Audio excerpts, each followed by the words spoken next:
We are starting the program in earnest, so I will advise that we settle down. Please let's settle down. The program is starting in earnest.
Solidarity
forever. Solidarity forever.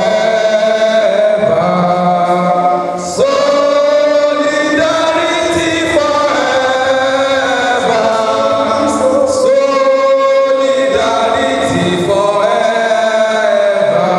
Our union makes us strong.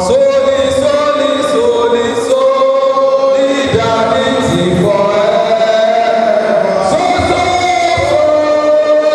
Solidarity forever.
this program by the Vice Chancellor of this great citadel of learning, Professor Deji Agbola. A round of applause for him.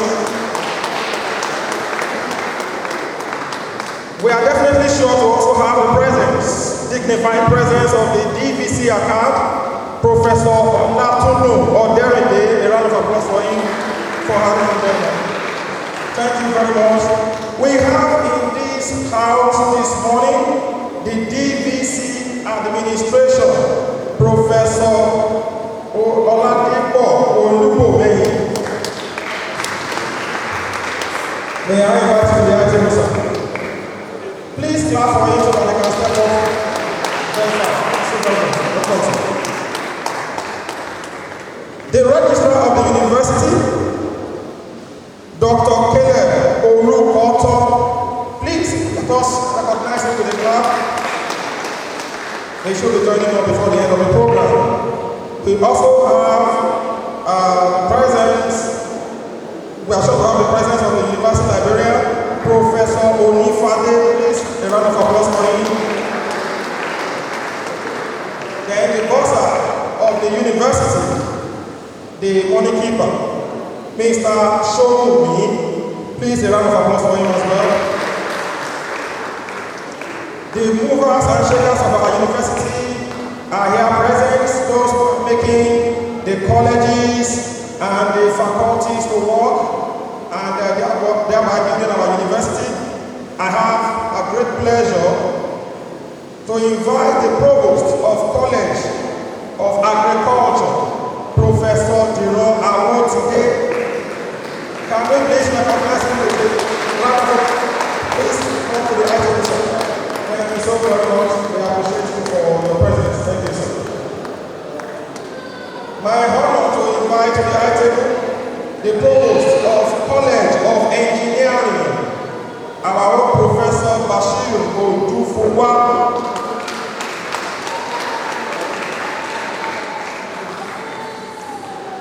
We have in our midst this morning the Provost of College of Sciences, Professor Fetuga, but he is ably represented by Professor Ogunlesi.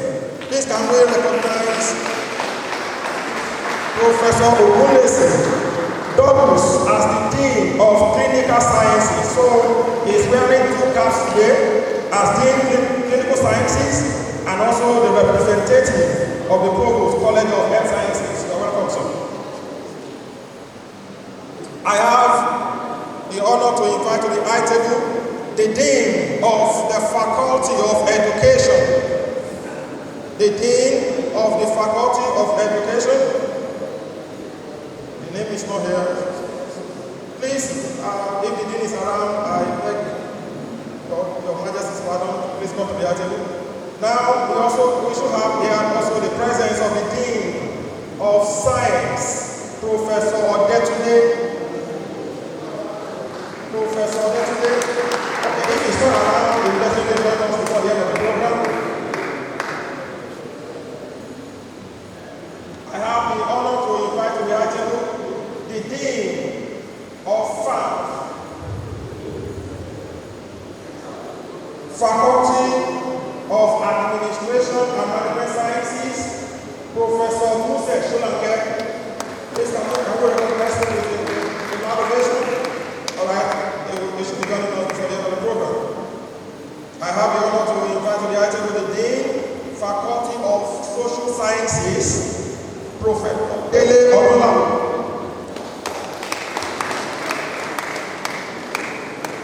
I should think that all of these eminent personalities will join us before the end of the program. I have the honor to invite to the item and recognize the presence of the Dean, Faculty of Arts, Professor Babajide Dasawu. My honor to invite to the item the Dean of the Faculty of Environmental Sciences, Professor Michael Oyiwoye. Thank you so very much for coming, sir. My honor to invite to the item the Dean of the Faculty of Engineering, Professor Olufunke Akinkunere.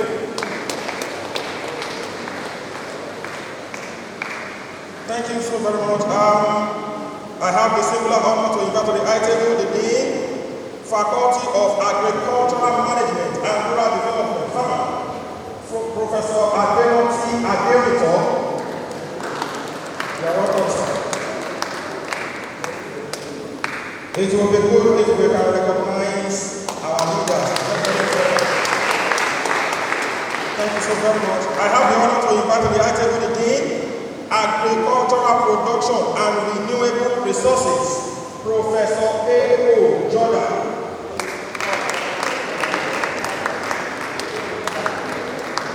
The Dean of Basic Medical Sciences is here, and is no other person than our own Professor Deji Agola.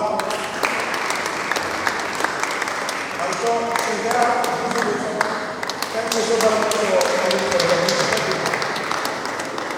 I have the pleasure to also invite and recognize the presence of the Provost of the Postgraduate School, Professor AGO-IWOYE. Thank you so very much for coming. The chairman of AGO-IWOYE is here. Our illustrious comrade chair, Dr. OLABISI.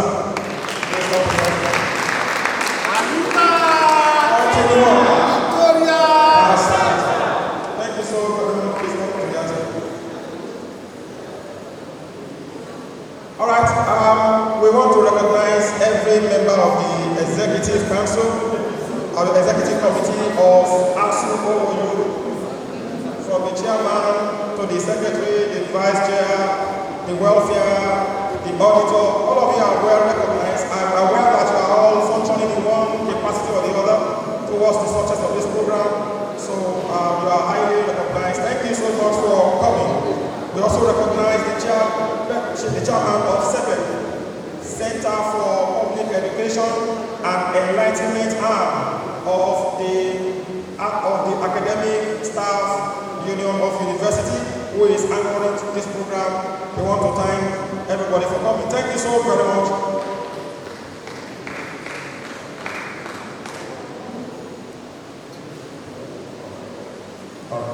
Okay, I've just been told now that the Dean of FSS, that is Faculty of Social Sciences, Professor Dele Olulami, is going to be represented by the head of department of economics, Dr. Adelito. If he's allowed to listen to the article,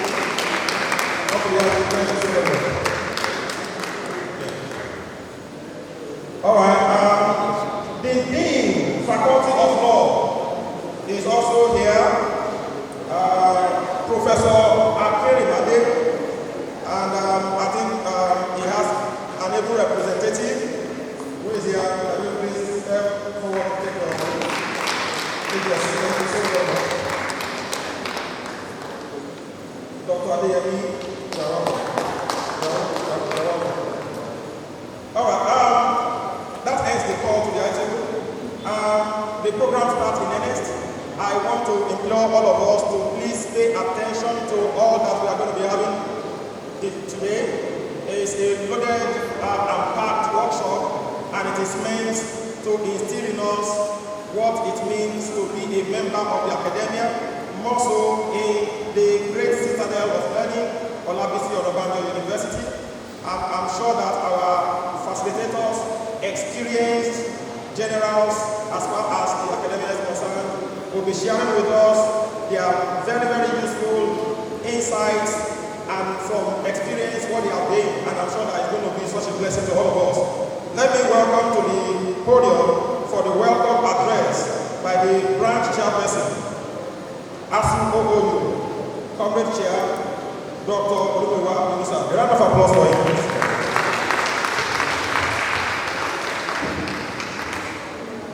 Aluta, Victoria, Isoleto, ní Africa.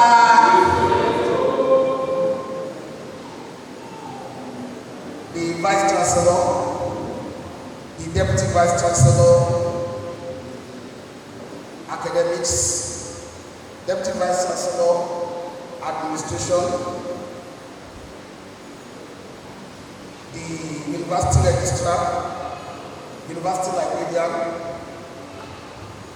the Bossa, Provost of the PG School, these are provosts of colleges and deans of faculties.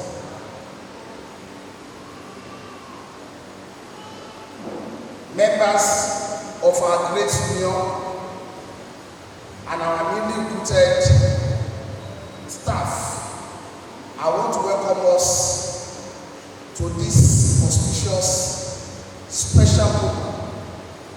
In the history of our university, this is the first time that in the history of our union that we are having this kind of program for newly recruited academics.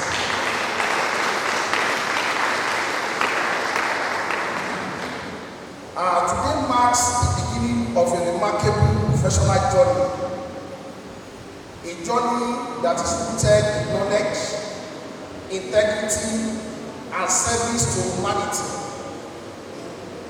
All of you, by accepting the call to academia, you have taken a noble responsibility to nurture minds, promote intellectual development, and contribute to national progress through teaching, research, and community engagement.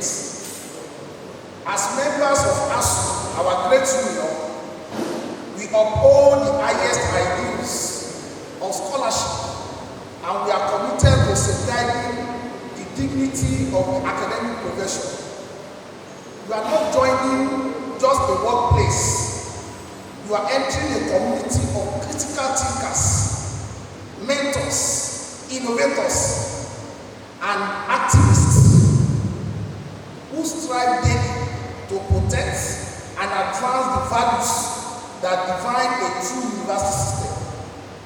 We encourage you to immerse yourself into the opportunities available for academic growth by pursuing cutting-edge research, maintain excellence in pedagogy, and engage purposefully with societal needs. Let your work reflect passion, diligence, and unwavering commitment to transforming lives. You are joining at a unique and challenging time in the evolution of higher education in Nigeria, where we have infrastructural deficit, policy consistency, and declining funding. All these remain issues of great concern. Yet, these challenges reinforce the relevance of ASU as a collective force for advocacy, reform, and defense of quality education for all. We count on your active participation in this struggle, for what affects one affects all. Let us work together in unity, respect, and mutual support, drawing strength from our shared mission to uphold academic freedom and enhance the standard of scholarship in our institution and nationwide. Once again, I want to congratulate you on your appointment and welcome you into the fold of ASU OLABISI. By our slogan, we also say, may your road be rough.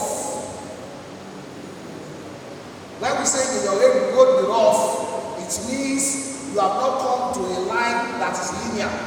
There are rough edges, there will be challenges. But what to welcome you all, may your career be fulfilling and impactful. Thank you, and solidarity forever.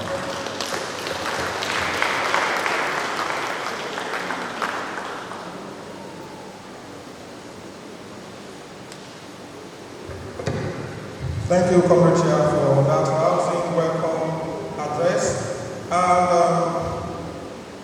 what we have next is the goodwill message by the Vice Chancellor. But he promised that he's going to be here before the end of the program, so we will reserve that till he comes. It is better to hear from the big masquerade himself. Thank you so very much. Without any further ado, we would like to let's see if The Vice Chancellor administration is here, and I'm sure that we will want to have one or two works with us as a leader and an eminent scholar of Mountain University.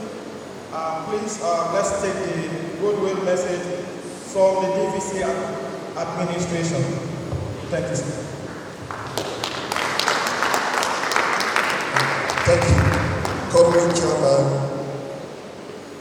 Deans, Provost, distinguished colleagues. I just want to commend the union for putting this program together. And I want to encourage all of us to key into it fully. It's a big opportunity for us to be initiated into this community. So put your heart to whatever you are going to be taught.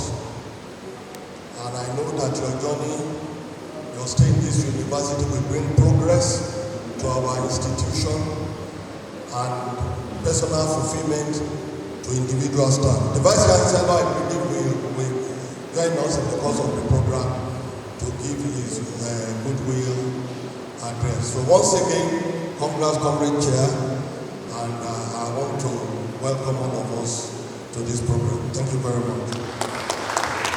Can we please give a round of applause to the DVC administration? Thank you so very much.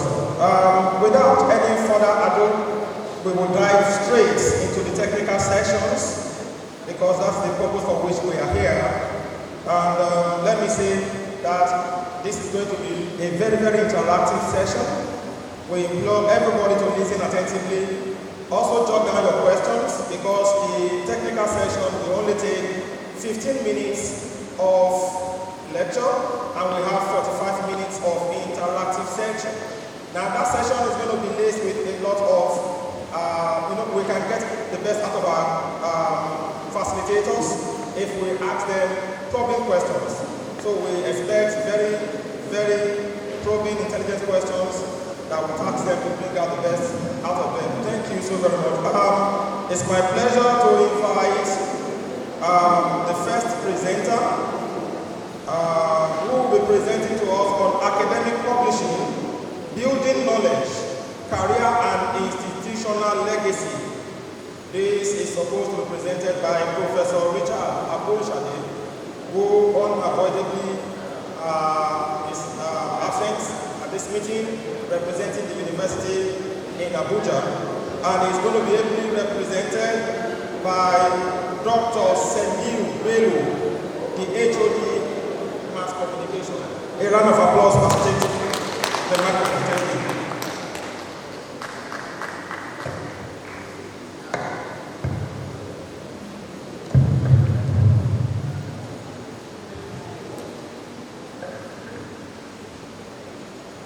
The Vice Chancellor in absentia, the Deputy Vice Chancellor Administration, here present, the University Librarian, Provost PG School, all provosts here present, and deans of faculties, my fellow comrades, and the newly employed staff of ONABANJO University. I'd like to welcome all of you to this important program. My standing here is to represent Professor Richard AGO-IWOYE, Director of the Directorate of Research, OLABISI University, Abuja. He actually planned to be here physically, but an official assignment, took him to far away Abuja. So as we speak, he's in Abuja. He has actually prepared his slides, so I'll just be speaking to the slides. The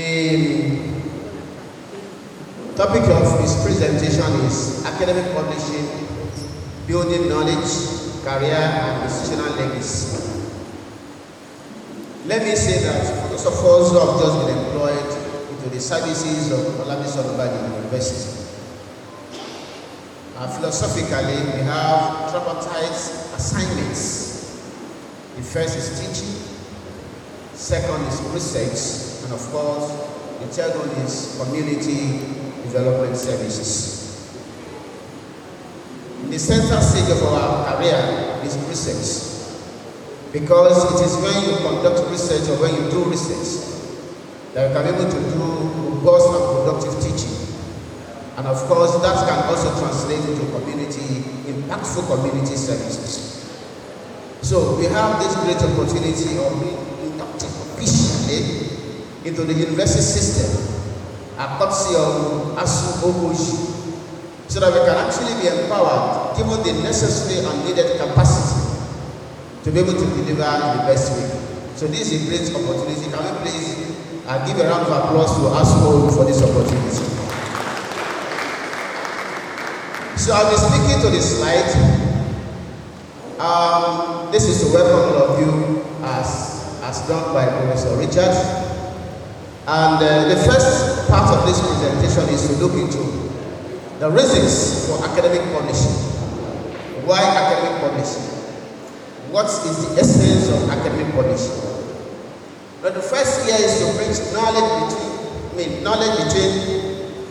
to bring gap between knowledge creation and of course knowledge dissemination.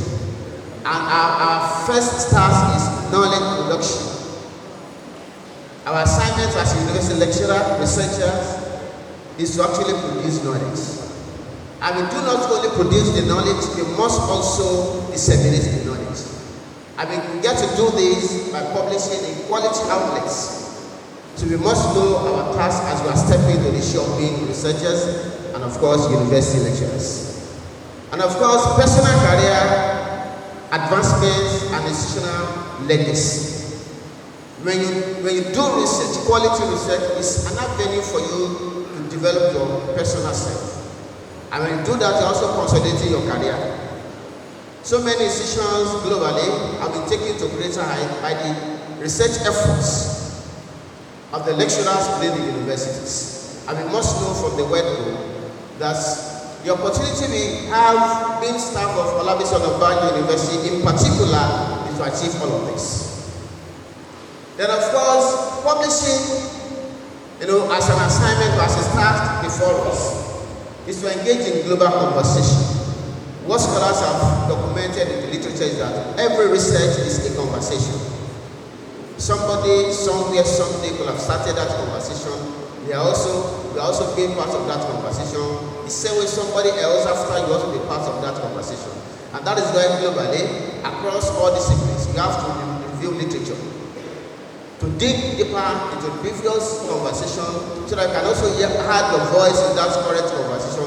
We are also going to leave a footprint for other coming researchers to be part of the conversation. We must know that we are engaging in global conversation so long as we conduct research. Of course, to contribute to new insights, attracts funding in particular.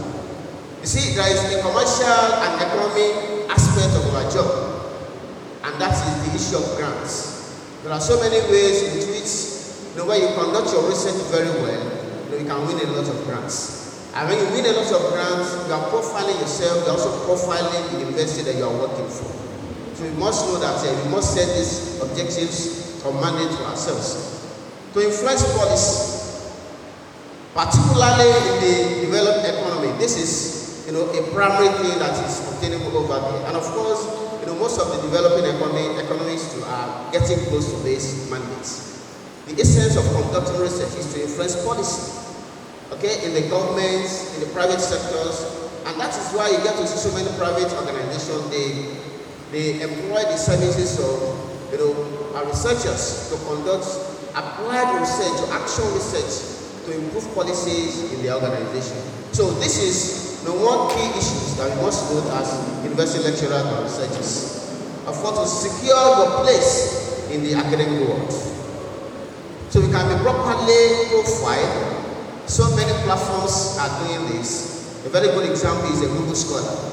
It's about profiling based on your research efforts and contribution to scholarship. So we must set this before us. Now, academic publishing and career growth in OOU in particular, because you have to contextualize this, conversation, so that you know that as we are working at OLABISI University, you must know the sides of your academic career, particularly your research efforts.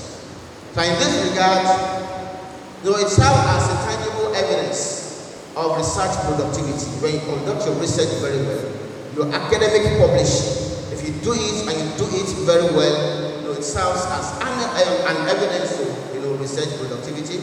And of course, it strengthens the university's research visibility and global ranking. Research outputs actually defines university's ranking globally. And we must be part of this. How do you, as new staff of OBOJU, contribute to OLABISI ONABANJO University ranking in this regard?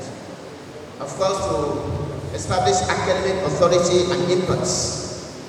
We must know that one of the clear ways to make impacts is through our publishing, is through our academic publishing. We must set goals in this regard, and we must set practical actions to achieve this. Now, we need to identify editorial journals and avoiding predicting outlets. So many people have actually run into into this crisis. One thing is to publish, yet it is another thing to publish qualitatively. We have colleagues who have published close to 50 papers. By the time you subject these papers to OOU standard, you will not be able to take more than 10. And this is a person that has expended so much on these publications.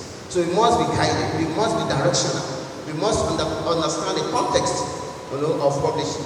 So in this regard, we must get to publish in reputable journals, journals of international repute, journal of quality outputs. And these are the metrics to really, determine some of them or to identify some of them. Rigorous peer review procedures, transparent editorial policies, clear ethical guidelines, and of course, indexed in recognized databases. There are so many journals and there are so many journals. As researchers, we must, this should be part of our training. We must set this standard to know which journals that we are actually going to publish our efforts. And some of the predatory journals can be identified through these,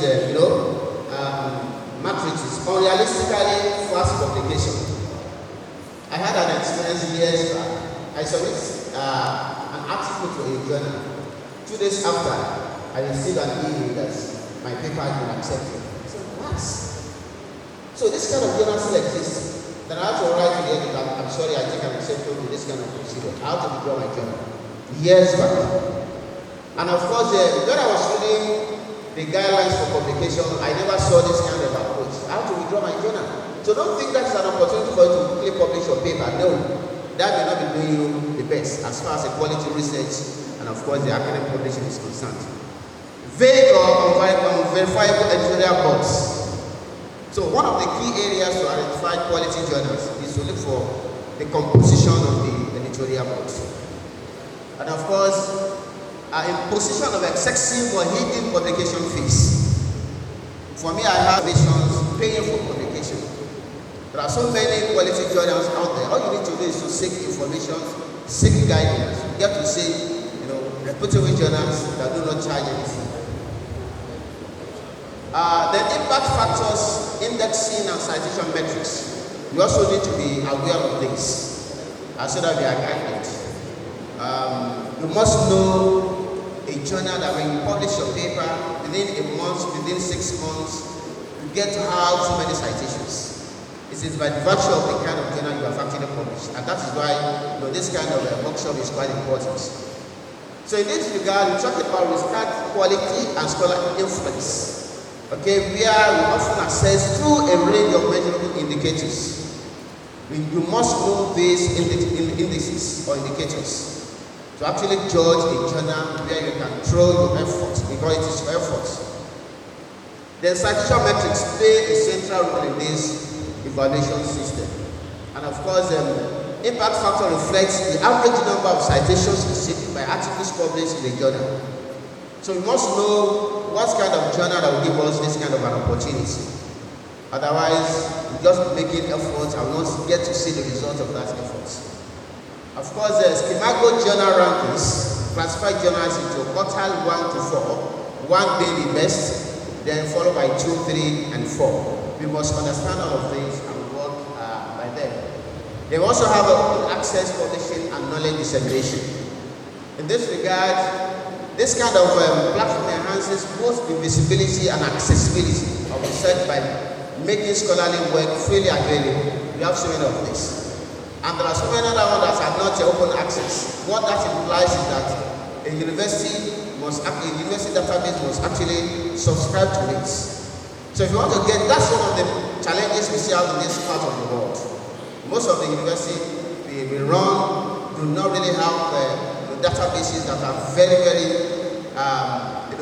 large in the opportunity that can be offered to the academics working in those universities. Of course, some of them abroad have this opportunity that we do here. So what we are saying is that except an open access, you have to pay before you get such an article. But we have so many journals that operate open access. In this regard, the articles published in those journals are free. And you can readily access them in their website or through any means using the internet. Of course, this unrestricted access allows research to reach a wider audience, increasing opportunities for citations and academic engagements. So that is the essence of the open access journals. So many open access journals are, but we must be very careful in choosing on publishing our work in some of these open access journals. And that is why one of the things we need to do as a mandate, as we get into the university to have a mentor, we must always ask questions from your mentor before you take a decision. All right? Now let's talk about collaboration and co-authorship for research visibility. You see, you can't be a lone ranger in academic business because you do not know it all. So you have to tap into somebody's strength while you strengthen your own weaknesses through somebody's strength. And that is the essence of collaboration and a co-authorship in academics. So it is a powerful catalyst for academic development. When you co-author with somebody, you are tapping from that person, and the person is also benefiting from it. Just look at your publications. So far, so how many colleagues have I co-authored with? Have I collaborated with within the university or outside the university? Hello? Within the university or outside the university? Collaboration is key and it's very important. We must be deliberate about this. It's not something accidental. And when we are doing our collaboration, it has to be well organized. In that, when somebody conceives a research idea, he can invite two people into it. They must all engage in the research idea, understand the concepts and the contents of the research idea, then draw out your outlines, then take what they want to do in that research. You must set deadline for that. Alright? And when you do that, the point is that you are going to have a quality work. Because it is not only somebody's brain working now, but brains of so many people that are collaborating in that research. So we encourage us to, as much as possible, engage in collaborative work with our colleagues within the university and, of course, outside the university. We must avoid what we call ghost authorship. Please put my name. No. We have to set the standard from the beginning. We should not in any way be involved in this because it is basically unethical in research, in academic publishing. Please put my name. I will pay for the journal. No, that's not. Because we have seen cases of there are a few universities in Nigeria. And when you become, for you to become a professor, when your papers have been sent out for assessment, right, and your reports are back to the university, you are going to be interviewed. So we have seen those who wanted to become professor in this regard that failed the interview because some of the papers were by the foreign policy. You understand? And the problem is that when you don't conceive a research idea or you really don't internalize the research idea during the collaboration process, you are not likely to have the competencies to speak to the issue. So what we are encouraging here is that we must try as much as possible to be involved in quality and productive collaboration. So this will give us a lot of opportunities. We can share ideas, we can share resources, facilities, because it is only what you have that can give you, that can take you to where you want to be, or when you now add on with somebody's resources, somebody's facilities, then you are going to go far than where you should be. So we also emphasize that. Now, balancing public comparing colleges for us. This is important. It is not a question of publishing, but how do you publish qualitatively? Of course, the mantra in the university is that it is either you publish or you perish. In other words, if you do not have, required number of papers, you are not likely to move from the position you are. But if you publish qualitatively, of course, you can move progressively, you can advance in your career. And this is the influence of this technology. So what I say here is that you have to improve the sustainable and career. Whereas the deliberate balance between productivity and scholarly depth. Not about number. I have 50, I have 70. No, that's not the point.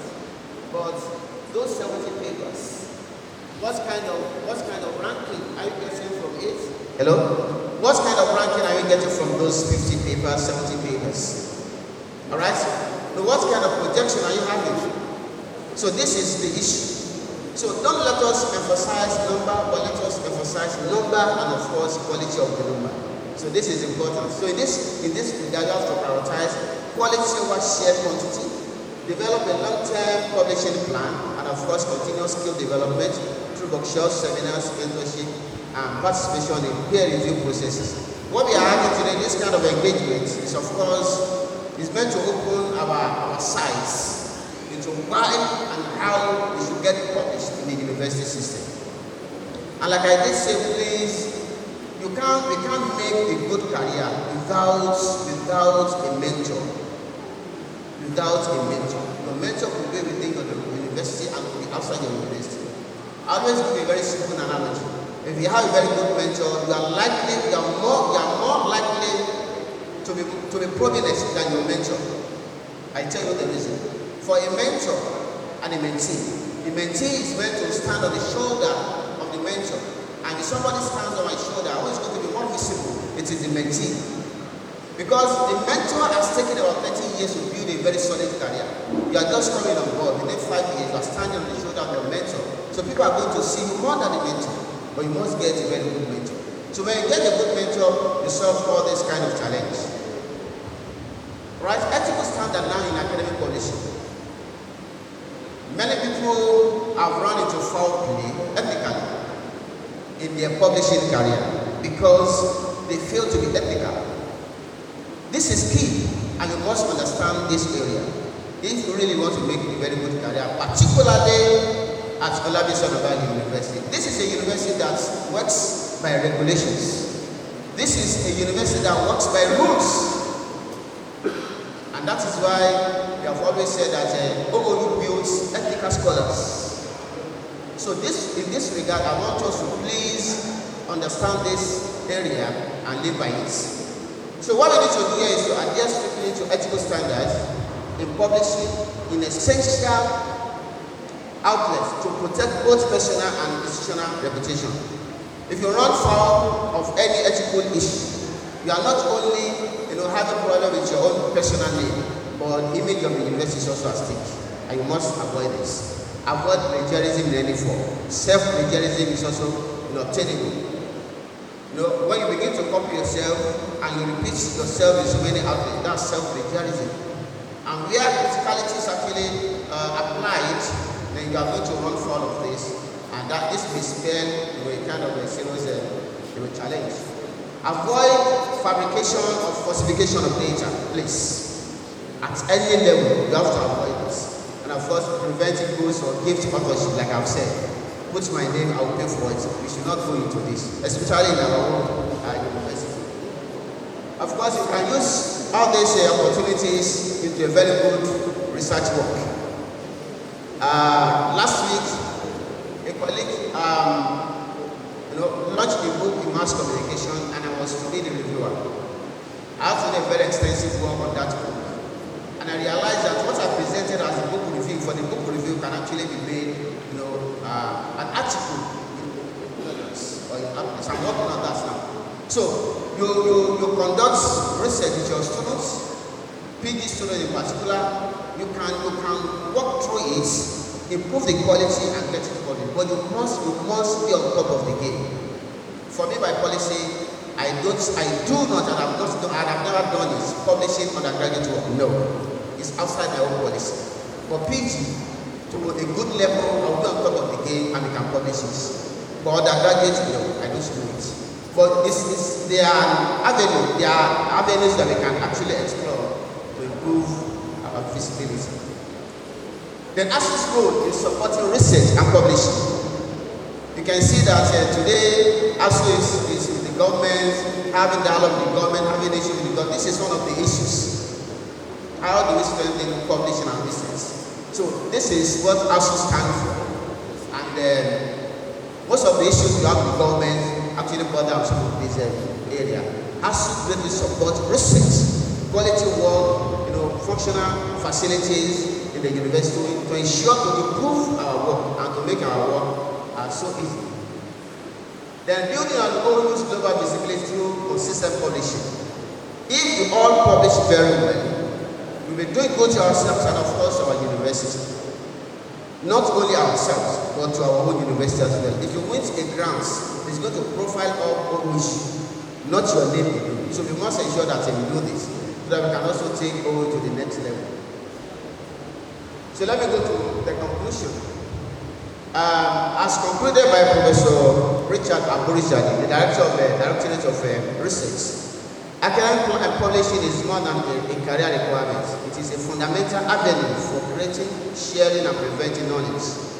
Engaging in ethical, high-quality research and publishing in reputable outlets establishes credibility, enhances professional growth, and of course contributes to the university's reputation. I thank you very much for your attention. God bless.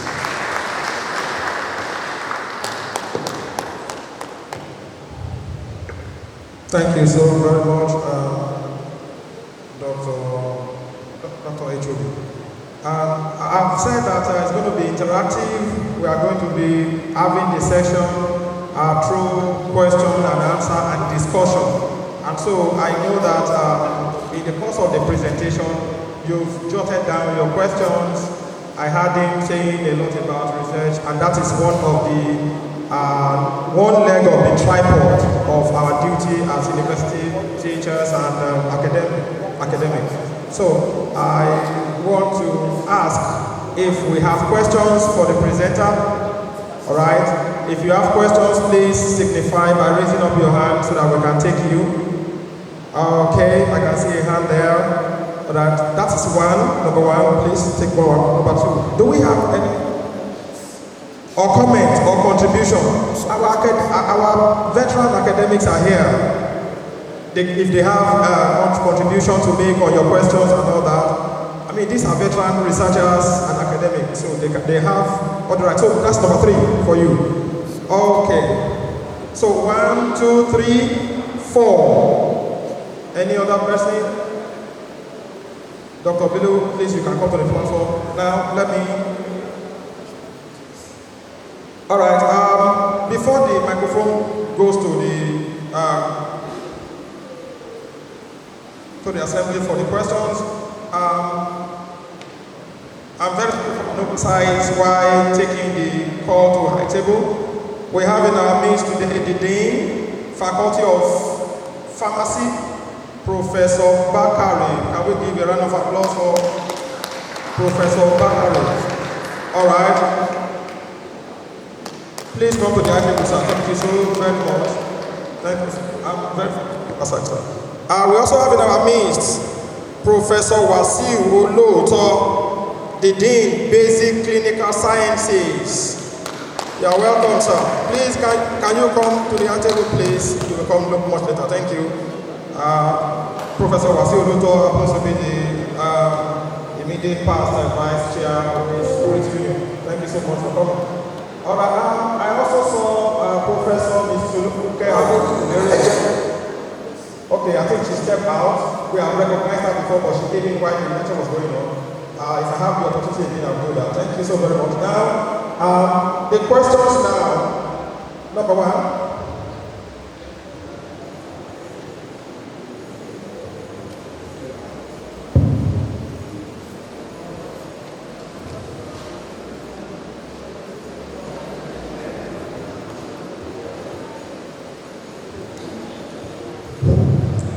morning, everyone. Thank you very much for this impactful presentation. So you mentioned a lot about impact factors and dilemma of publish or perish. So my question is, what impact does impact factor have on the profile of the researcher in this dilemma of publish or perish?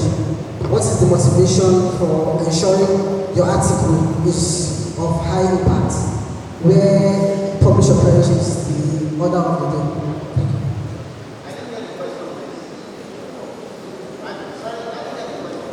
Okay, what impact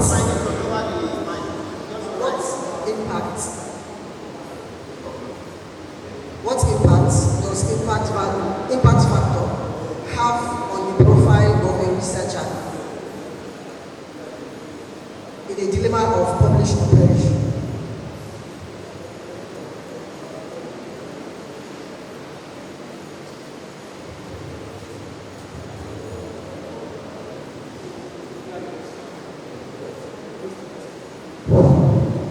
Thank you very much for the very fantastic lecture. We've really learned and taken this more to us. My question, I'm Owosheni Sulaiman, psychology. My question goes for sir. You've explained the beauty of quality research. But looking at the right of teaching, looking at this school, how convenient or is it possible for a lecturer that is taking more than 5-6 conjoint teaching and being able to still do the very quality research? So I think the management of the time and the quality research. How convenient or possible is that, sir?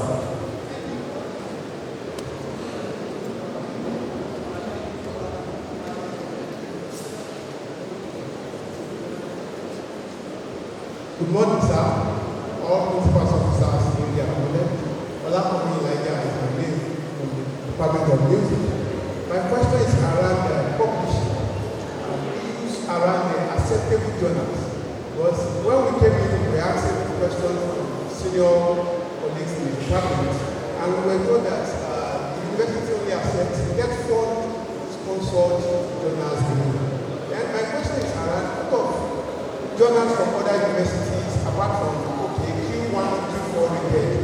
So we need more information on all these acceptable journals. And I also want to know if the presenter can also enjoy the sitting and other senior officers of the university on our departmental platform, if some of these accepted journals can be placed or when the advert are available so that we can key into the system. We just run foul of some of these. Thank you, sir.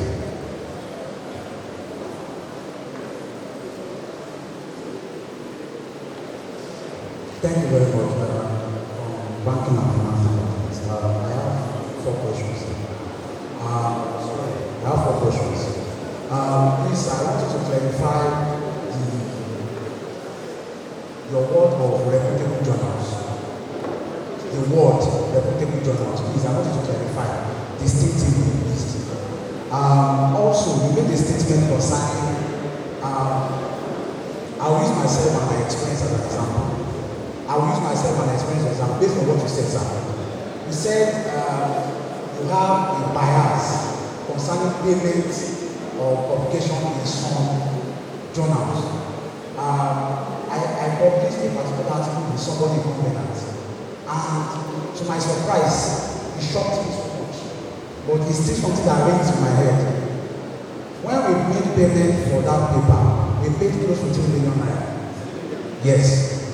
And I was asking that person, in this age, 3 million naira for a paper, how do we go about it? He said, when I now want to look at it, it has been on my mind also, but it's an avenue.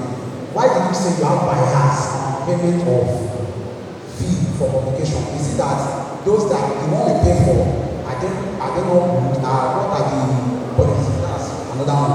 Another thing is that please, we have seen ASU as a bedrock where we emerging scholars can rest.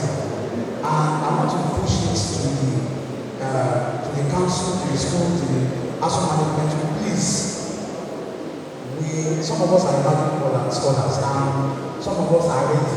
Let me use that word.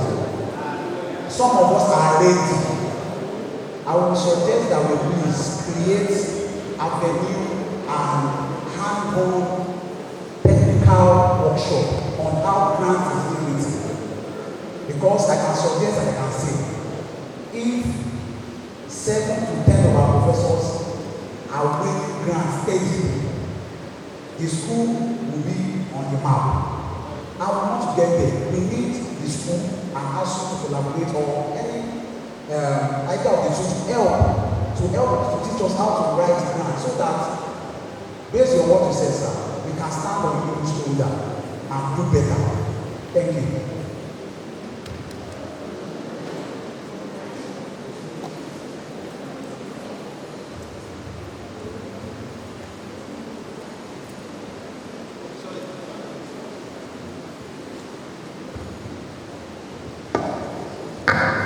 Thank you very much for these questions. It tells us that we were very much alive and it appears we've been expecting this kind of engagement. Let me start on the last question by my brother from Banking and Finance. Hands-on technical workshop for building scholars, particularly to improve quality work. Also leadership has taken this and we're responding to it accordingly. And as a matter of fact, this is one of the reasons why this kind of workshop is actually being organized. So that as we are getting settled in the university, we know what are our expectations and how to go about those expectations. We never, on this side of the hall, we never had this kind of an opportunity. In the minimum, I've spent 17 years or close to 18 years on this job. I never had this kind of an opportunity. Some of us are self-motivated. We subject ourselves to so many workshops like this before we could get it right. So we are so lucky for this kind of an opportunity. And I want us to take the best out of it. So then, the next one is, how do I have, why do I have bias in case, publication fee or any journal that requires payments? Today, we are very conversant with publications and academic outlets, in other words, journals. You know that there are so many journals that are out there to make money and not really to contribute to scholarship. And the underlying philosophy of any journal is to advance the frontier of knowledge, to promote scholarship and build scholars. And that is why most of them will get funding sources to support scholarship. Last year, list of organizations that are making more money was published last year. The first to number 5 were academic publishing organizations. Chairman, you remember that publication? First to 5 academic publishing organizations top the list. So, given the kind of huge, money or fund they actually realize from publishing. Alright? Because we have so many better alternatives. But where you feel that this is a safe journal and you are conditioned to payments and you feel that you need to get your name published by Sage, you can go for that. But don't make it a culture. It's not my culture. No. I look at my CV, I can, maybe out of my 70 papers, maybe 2-3 paid in the earlier part of my career. I will not go for it. But there are so many better alternatives. So if you don't have such a discipline, you get trapped unnecessarily because you want to get published by all means. And there's some of them that actually charge. You get to see that they are very flexible. They are very expressive. Just bring in your paper before you read, your paper is out. No. You must be with scholars with discipline. You must be scholars with culture. And you must be scholars with ethics. And that is why I keep emphasizing mentorship. I have so many people that will say to me, please, Oga, help us to access this journal. I will say, this one is fire, don't go there. And I will tell them the reasons. So we should not make it, our culture publishing with payment. But where you feel that this journal is of work, I want to go for it by every assessment. That would be an exceptional case. How do we define or classify any journal tag reputable journal? Actually made it part of the presentation. That journal must have solid editorial board. Solid editorial board. Strong peer review procedures. I want to tell you this. I and two others, we published a paper in Sage. I want to tell you since 2023. We reviewed the paper more than 10 times. At some point I said, what have been getting very sweet. But you know, what I do now, I hardly publish alone now. I hardly do that. Because I may not even have the time to do all the logistics. So once they do, they pass to me. Then I look at this, okay, we can go. So they have to do most of the queries for more than 2 years. A set journal, as I speak now, it's been released, but it's not been labeled for this or for that, and no pages. That will still take a bit of time. It's locked now. Locked, not open access. It's too rigorous. Right? They also need to look at it. If that journal is not really charging, okay, they have to also look at it, the impact factor of that journal. The impact factor of that journal. So when you look at all of this, you can see this is a reputable journal. Acceptable journals as far as OU is concerned, then the issue of a telephone journal. And let me clarify the acceptable journals as far as OU is concerned today. This may change tomorrow, but as we speak today. Number one, I'll go offshore first, internationally now. Any university journal published in any international universities, recognized universities, international recognized universities. I hope that is clear. Any journal published by any professional or academic association, nationally or internationally. Okay? A journal of the Nigerian Society of Economics, Pharmaceutical Society of Nigeria, okay, Association of Mass Communication of Nigeria, whether in Nigeria or anywhere in the world. If they have academic outlets, they can publish in this. Alright? Now, research institutes. There are so many research institutes, home and abroad. Once they are, if they operate academic outlet in the name of journals, you can publish there. Alright? Then within the shore of Nigeria, if a neighboring university is publishing a journal and is TED fund sponsored as we speak, they can publish there. All the TED fund sponsored of journal of OOU, we can also publish there. We have about 3 of them at OLABISI University. Alright? So, journals published by research institutes, professional or academic associations, international universities that are recognized, their journals, we can also publish here. And so, this, and one thing, let me tell you, one major plus that we have at OU is that OU does not restrict to any number. Reputable journals. You are coming in for lecturer 2, lecturer 1, senior lecturer, and you are coming in as quality 100 articles. You are good to go. It's not, I know so many universities that will say, for this position, the required, the expected number is 30, and you can't bring in more than 30. So imagine that one of the 30 slips, that would be the end of the position. But at OOU, if the number of, if you are coming in for L1, where you will not need more than 18 papers to go, or even less than that, quality ones, and you are coming in 50 papers, you are good to go. Recently, an assessment was done of somebody's paper, going for senior lecturership. Altogether, the person needs 31 points to move to lecturer 1. And the person has more than 100 points. Yes, because of his quality and the number of publications. I hope I've communicated. Thank you very much. Yeah, how do we combine our workload and the quality research? Right? Of course, fundamentally, we have quality time you are going to do quality research and have quality academic outputs.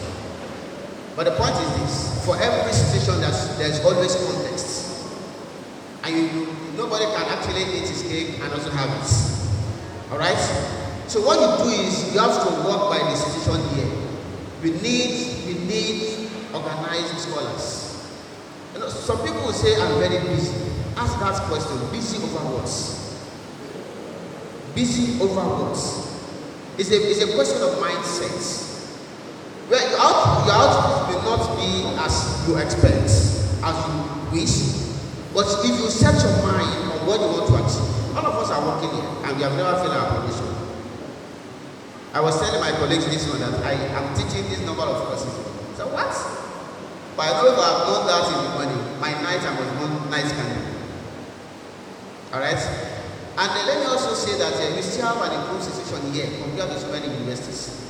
Because, you're so conscious about the number of students that we are going to admit. But if you go to some other university, you see a lot of issues. So the point is this: I'm teaching 5 courses, I have to organize myself. And I must also have the time for my research. So that I will not be seeing this as a problem or as an obstacle to my research. But if you have the mindset that the courses I'm taking is too much, I'm going to be consumed by that. So as a researcher, as a university lecturer, we need to actually organize our schedule and ensure that we strike a balance. Research is key in our job. It stands at the center of our engagement, and we must ensure that we do not lag behind in that regard. Then the last, if I'm not wrong, what is the impact of impact factor? The impact of impact factor. Let me comment this way. I know of a professor. If a professorial assessment of a candidate is sent to him for an assessment, the first thing he does is that he goes to Google Scholar and search for the person's name. If that person has no commensurable citations, he rejects that assessment. So one of the major impact of impact factor is that you ensure that the journal you are publishing is it that can give you that accessibility and visibility. What? Accessibility and visibility. In other words, we can publish a paper 2025, I publish a paper 2025. Just a single paper, 2 of us. But your outlets, is it that will not give you, that doesn't have impact factor, or mine has. In other words, the number of citations that journal enjoys defines philosophically what you mean by impact factor. So when you look at your citation on Google Scholar, you realize that one paper is actually on top. It is because of that outlet, the visibility and what the accessibility. And the more you enjoy that, the more your paper seems to have impact scholarly. Because what that implies is that 20 people have cited the work and 100 people have cited my work. Impacting 100 people and yours impacting 20 people. And imagine 100 people citing your work and also influencing policies across board. You can see the impact. And that is why we must ensure that whatever applies we are publishing our work must enjoy appreciable level of impact factor. With all of this, we can be good scholars. Thank you very much.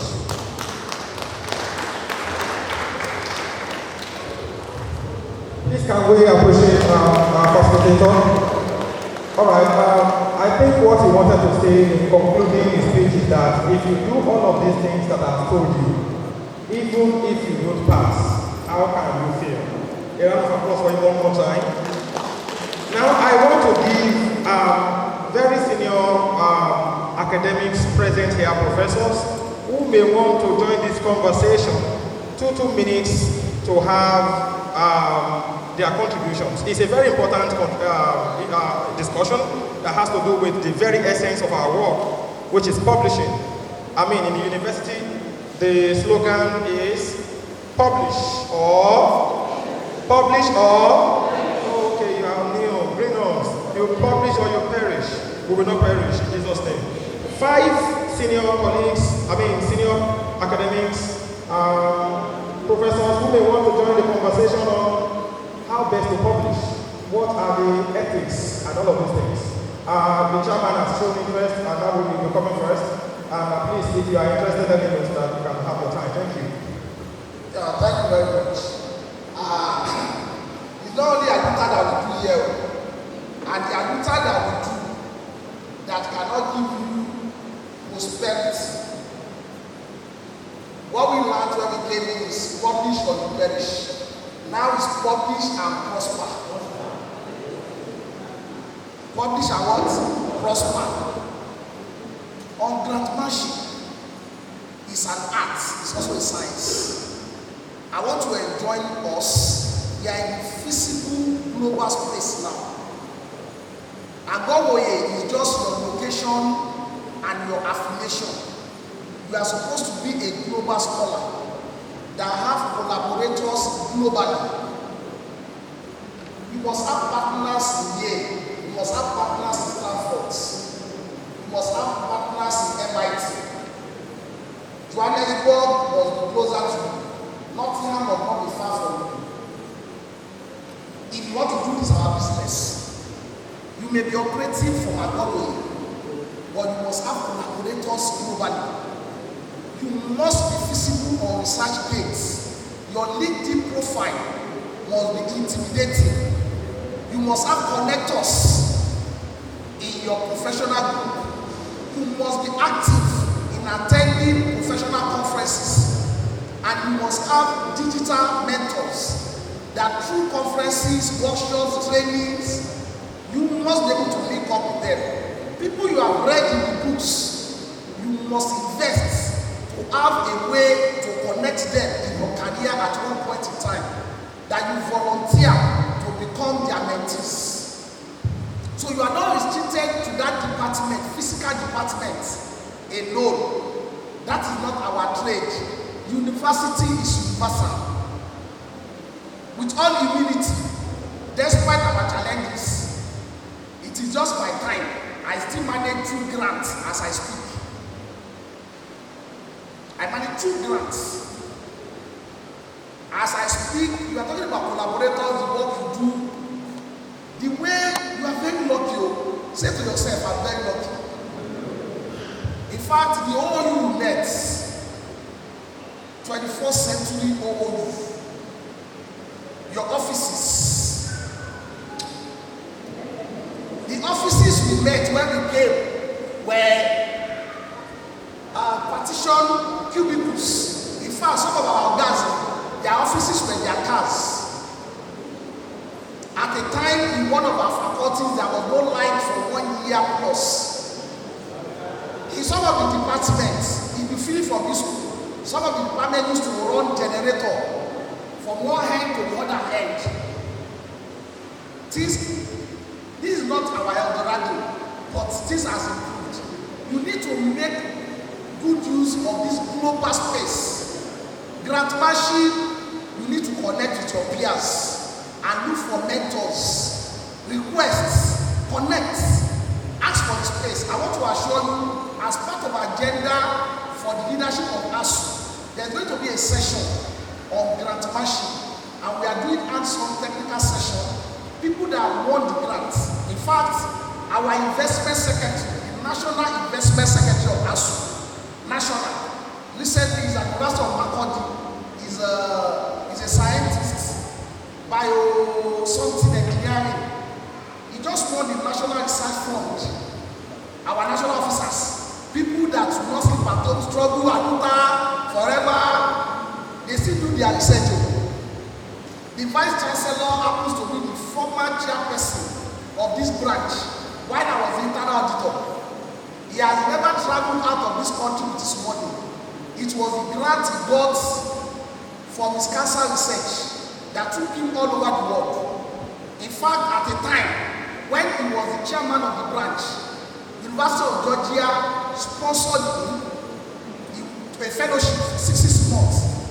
I should not tell you the amount of dollars. It was because of this school and our struggle that he could not continue the exchange for 6 months. He studied in Nottingham. I studied in Leicester. Dr. Bello studied in New Zealand. ASU scholarship.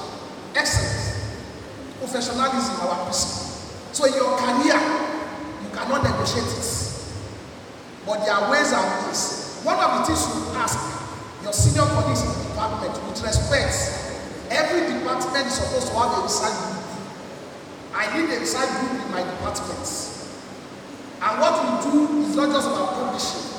Also, you must be able to network government and the private sector for consultancy, from government and private sector, and solve their problem through your intellectual power. That is what will bring legitimate money to your pockets. That's what will bring prosperity. That's what will make you enjoy this work. Even if we fight for that salary, even if you get 5 million per month, with the rising cost of living and the expectation of the society, it cannot be enough. So you must be a scholar, not only in AGO-IWOYE, a global scholar and a scholar known to the government, a scholar known in the private sector that can create solutions. On reputable papers, there is a document we are still going to share. All these slides will be shared with us. There is a document we are still going to share with us, promotion guidelines as approved by council since 2014. And Dr. Bello has actually mentioned journals that are acceptable, university-based, research institute, professional association, and there are adjoining memos on reputable journals. We will also share that memo with you so that you know the requirement. And I must tell you a big story. You ask yourself, what kind of university? Why do we insist on third-phone journals? When there are journals in OLABISI, there are journals in UNILAG, there are journals in ABU and University of Jos. Why are we not accepting it in OLABISI? There were abuses, I must tell you. In the past, people abused it. And the university came up with that policy that third-phone has some stringent requirements. And it classified third-phone journals sponsored by third-phone to be reputable. But that policy may be vacated very soon. Because that condition of service has been rewarded. It's just waiting for the council approval. And when the new policy comes out, it will just be third-phone journal. It will be journals of other universities that are reputable. Because people do a lot of things, a lot of shady things. We have seen cases, academics, we must not tell ourselves the truth. In ASU, we search for truth. We identify the truth. We say the truth. We have seen cases where people are desperate. You don't need to be desperate. They are hardworking and be disciplined. They will not submit papers to journals because you know somebody in a particular university, private or public, and you get letter of acceptance because his promotion is next week, and you will put it in the CV.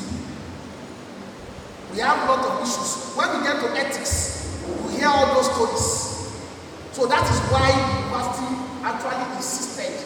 And that has created opportunities for a lot of people to publish outside Nigeria. So I am imploring us, there are millions and thousands of reputable universities worldwide. There are millions and thousands of reputable journals worldwide. Don't be a local scholar. Operate from the locals or have global impact. Impact factor is very important, but don't be carried away with it. It's just a digital count of your presence in the digital space. Sometimes military journals also have impact factors. So what is important is the quality of the journal as espoused by Dr. Bello. When the journal is based in a reputable university, they will have a functional editorial board.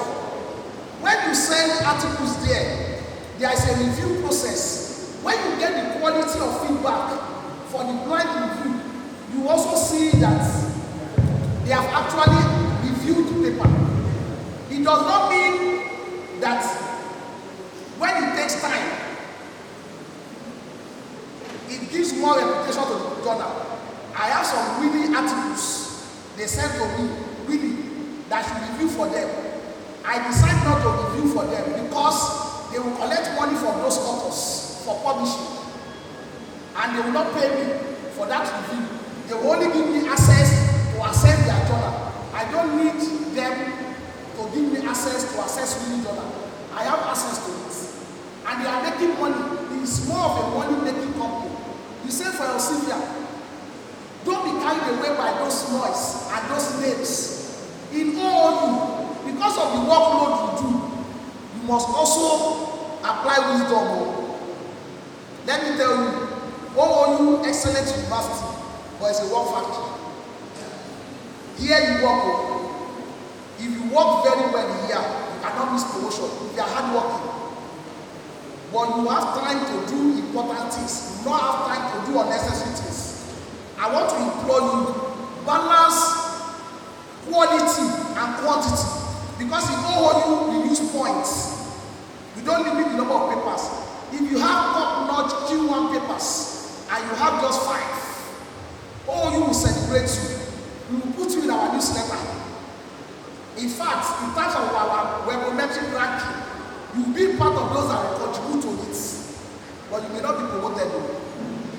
Reason being that the number of points that is expected, that quality cannot give it. So you have to balance quality with quantity.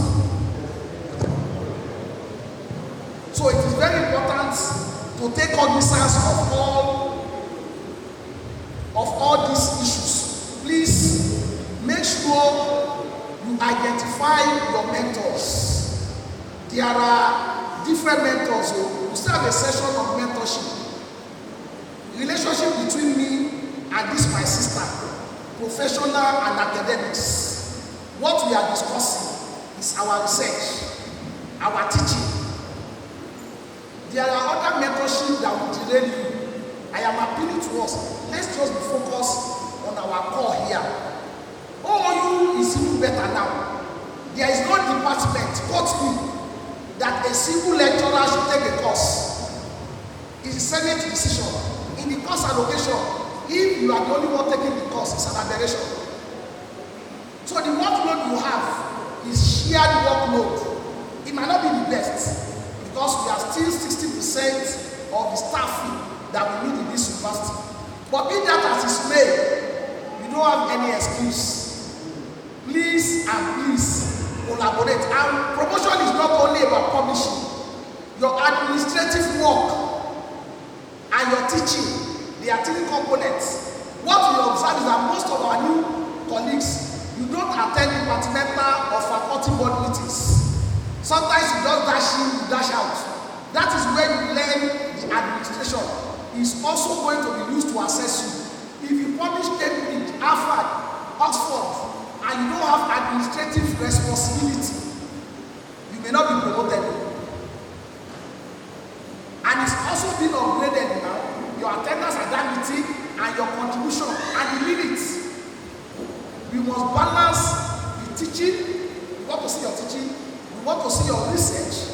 We also want to see your administrative. So it's not just about publishing. You must publish top notch. You must be feasible. You must be impactful. You must publish in reputable outlets. But balance it to administrative and. Thank you so very much, Corporate Chair. Thank you. That was a very critical intervention, and I'm sure that you have learned a whole lot from that. I mean, OOU is a work factory, like you said, and it's also a factory that has produced academics for almost all the universities in the Southwest.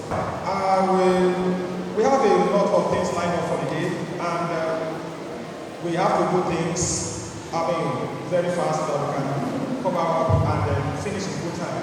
Now it is time for tea break. Distinguished members of the university community, we have prepared for you here. We have 3 tables. There is on this far end, Milo, there is coffee and Milo right on this table, and there's also a table there. Now just attend to the table. You are qualified to take one of everything that you have on that table and enjoy yourself for the next 15 minutes. Sharp one. Now, to control crowd and rowdiness, we will advise that we should do it first 2 seats of the rows. All right. So when those ones, there is something. I mean, the thing is there to go around. So there is no need to. You are going to enjoy yourself. I can assure you. So two rows first two seats on the rows. Please, you can attend to all of these things. Let's take that all right away. 15 minutes to be back to start, to continue the session. Thank you so very much.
You said that you make name. That is what I know there. When you make name, every other thing will follow. It's the name that you need to make. I don't want to be a professor of AGO-IWOYE. I want to be an international professor. It's a decision that you have to make by yourself. So what it implies is that you take a decision right from day one. Do I need to chase money? Or money need to chase me? They are not the same. When you make name, money will chase you. Everything will come as if you are the only one around. Because you already have integrity. That is all part of the university. You are one degree both in character and learning. Character will come before learning. So when you make name, every other thing will follow. But you will miss the thing you finish all. Even the money you are looking for will not come.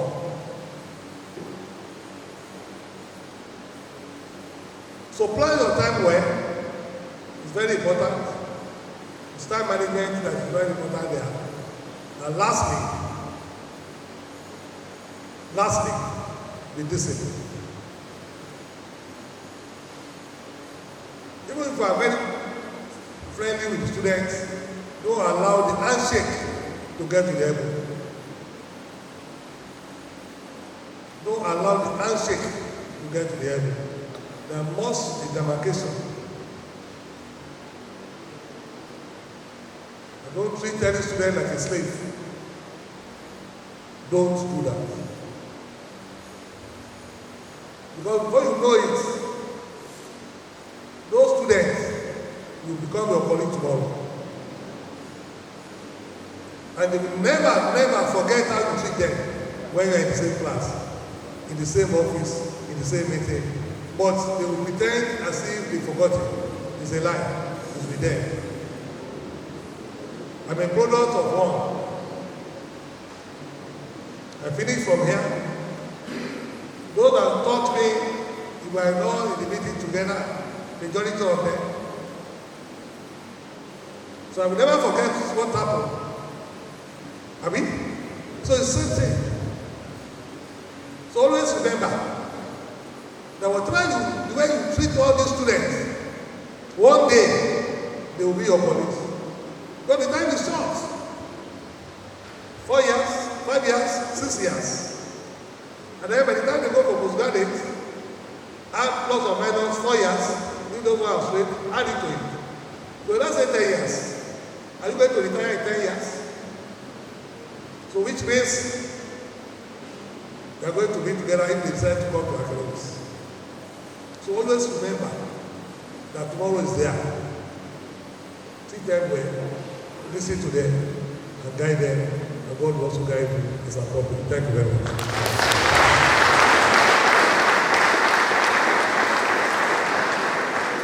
Thank you so very much, Mr. Vice Chancellor. This is one of his shortest speeches I've listened to. Thank you so very much.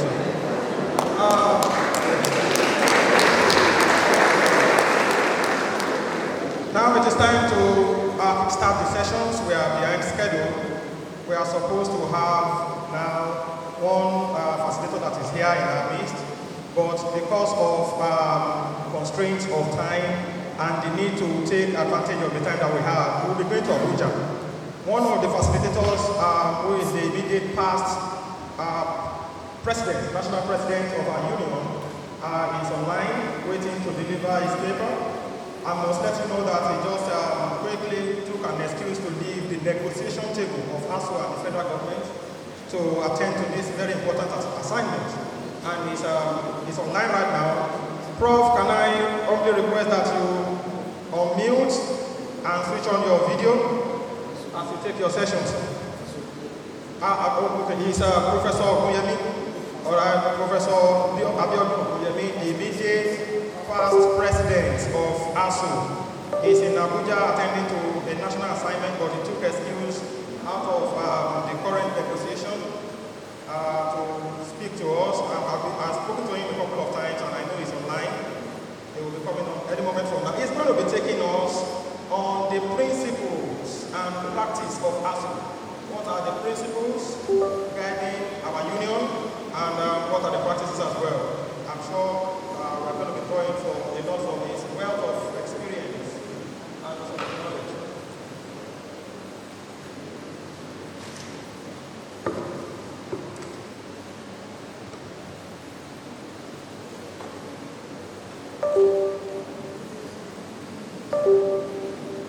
Good afternoon, Mr. Vice Chancellor, distinguished the House comrades, our new colleagues. Permit me to also call you comrades now because you are being initiated in a way. I thank the organizers for this plan. I apologize again for not being available when they first needed my presentation. I was actually carrying out another assignment here, and I had to double between this presentation and another ongoing assignment. Having said that, I have been given 15 minutes, but I have a lot to talk about. Like they gave me 5 key areas to discuss in this short time. And I want to say that it's going to give us maybe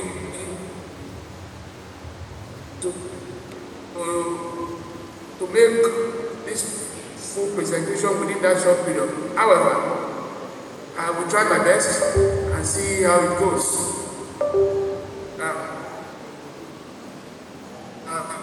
Pardon me, it's like I've minimized or extended my platform. Now, I have been given 5 areas to discuss within this short time. I'm to have and how those objectives align with the broader goals of university education in Nigeria. I was also to talk about how ASU balances its dual roles as both a trade union and a professional academic body. The ways by which ASU has contributed to the development and revitalization of public universities, and also to talk about the constitution that guide membership, participation, and leadership responsibility. Finally, I'm to examine how management and government to resolve mechanisms to ensure peace dialogue within the system. Let's start with this. When we see protests, street demonstrations by those who call labor unions, what do we think? Do we think they are carrying out their peace or they are disturbing the peace of the public? We don't have enough time to discuss this, but let me just say that opinions are divided, especially when labor unions go on strike, do demonstrations. Some people believe that they are disturbing public peace. Imagine yourself having to attend an important function or an interview on the day NLC, for instance, blocked everywhere in Lagos. You know that just what will be your reaction? The first reaction is that why should they do it today? But at the same time, we must be sincere with ourselves. What is the best day for them to do it? Is it important for them to do it to protest against what they think is an unfair treatment by their government, whether within a educational institution, industry, or any other public space or work environment? Now, that takes us to some of the issues they raise. Minimum wage, no pay, no vote. Nigerians say no to anti-public, anti-people policies.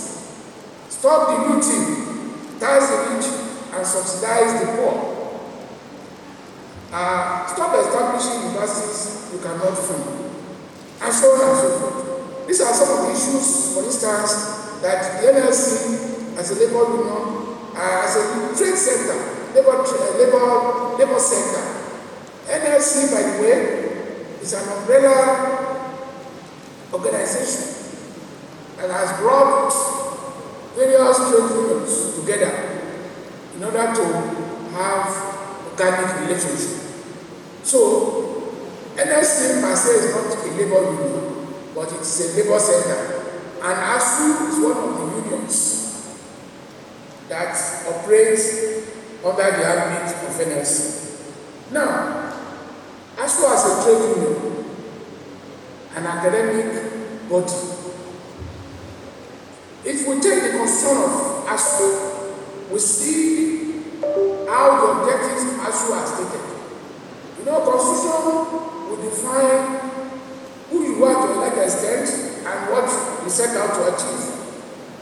In the first place, ASU is to organize academic staff engaged by universities and who are qualified members in participating in the activities of the union. Regulation, ASU is to regulate relations between academic staff and employers, whether locally or nationally, and between members. ASU is to establish and maintain a high standard of academic performance and professional practice. I overheard our comrade VC, we call it comrade VC for the information of our new colleagues, because he was the chairman of ASU and he has continued to work with the spirit of ASU training that he had. Now, ASU is to establish and maintain just and proper conditions of service for its members. And that is why when you see them talking about new salary, structure, conditions of service, and so on, ASU is also to advance education and training of its members. As we are doing now, it's a kind of training that we are giving ourselves. and luckily on the platform of ASU, through its political wing, the CEPED.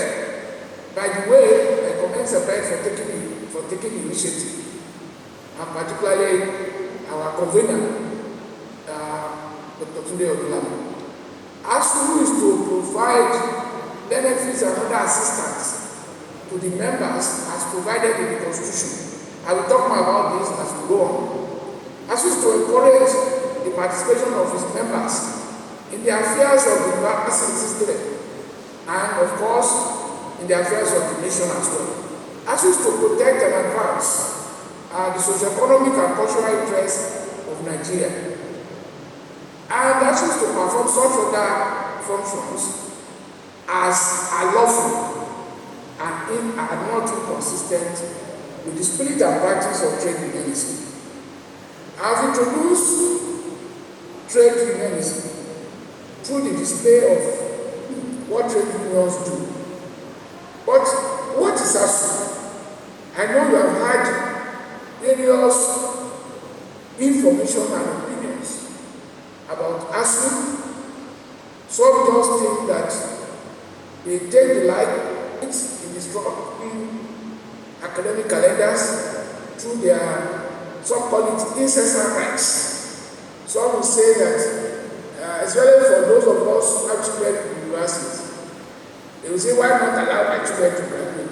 Forgetting that ASU members also have their children in universities.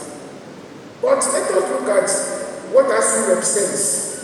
Balarabe Musa, I believe some of us will remember him. He gave a lecture at our National Delegates Conference in 2018. This is what he said about ASU. He said, and I quote, ASU is by degree a whose cargo is basically economic structure in the defense and promotion of the welfare and interests of its members, particularly as the conditions of service of staff and internal administration for the various institutions of academia, from where the union largely draws its membership. For many years in the past, ASU has lived up to its billing as far as this role is concerned. But the union has even done more than that. And it is in line with the provisions of the Constitution. In the not too distant past, ASU provided intellectual and organizational leadership to the Nigerian trade union movement and was doubtless one of the major pillars of the Nigerian Labour Congress, especially when that organization was under the leadership of Comrade Hassan Sumonu and his immediate successors. By the way, Hassan Sumonu is currently a trustee of ASU, and it was under him that ASU got affiliated with NLC. So you can see what they are saying here, that to a large extent, what ASU has been doing are in line with its mandate to protect the interests, economic interests of its members, as well as to advance the cause of the society. And that is what them to represent. And that makes it easy, or easier for us to articulate the tendency. What do you drive into union? And what do you mean by ideology? A systematic set of ideas, beliefs, and values which prescribe how a society should be administered and what should be the main goal of public authority. That is a larger front. As for us, it is labor ideology, trade union ideology, which historically is pro-worker, is pro-people, is about welfare. It is welfareist ideology. And so, if you look at the Constitution of ASU, in the preamble to the Code of Ethics, Code of Practice, it is stated that although the primary objective of trade union is to further the economic interests of its members, trade unions are basically an integral part of the society and cannot realistically be considered outside Nigerian society. So whatever is happening in Nigeria, as you cannot pretend not to be part of it. And that is why when the issue of subsidy comes, when the issue of corruption comes up, when the issue of withholding salaries, when the issue of condition of service come up, in the general work environment, and especially in the university system, ASU or show interest. So they have become an important part of the economic fabric of Nigeria, recognized, respected, and consulted by the government and by employers. Yes, that is why you see us negotiating. When we negotiate, there are many ideas we take to universal authorities. There are many ideas we take to government, state and federal, and they help in the operations of the Nigerian system. Now, talking about principles of ASU, which we have brought out from the ideology of ASU, they are basically 5. They are in 5 clusters, as stated by Professor Siyayi in 2001. The first one is that every ASU member must live for integrity, must live for transparency, and must live for accountability. And the second cluster is that professionalism. That we are conscious of our professional commitment.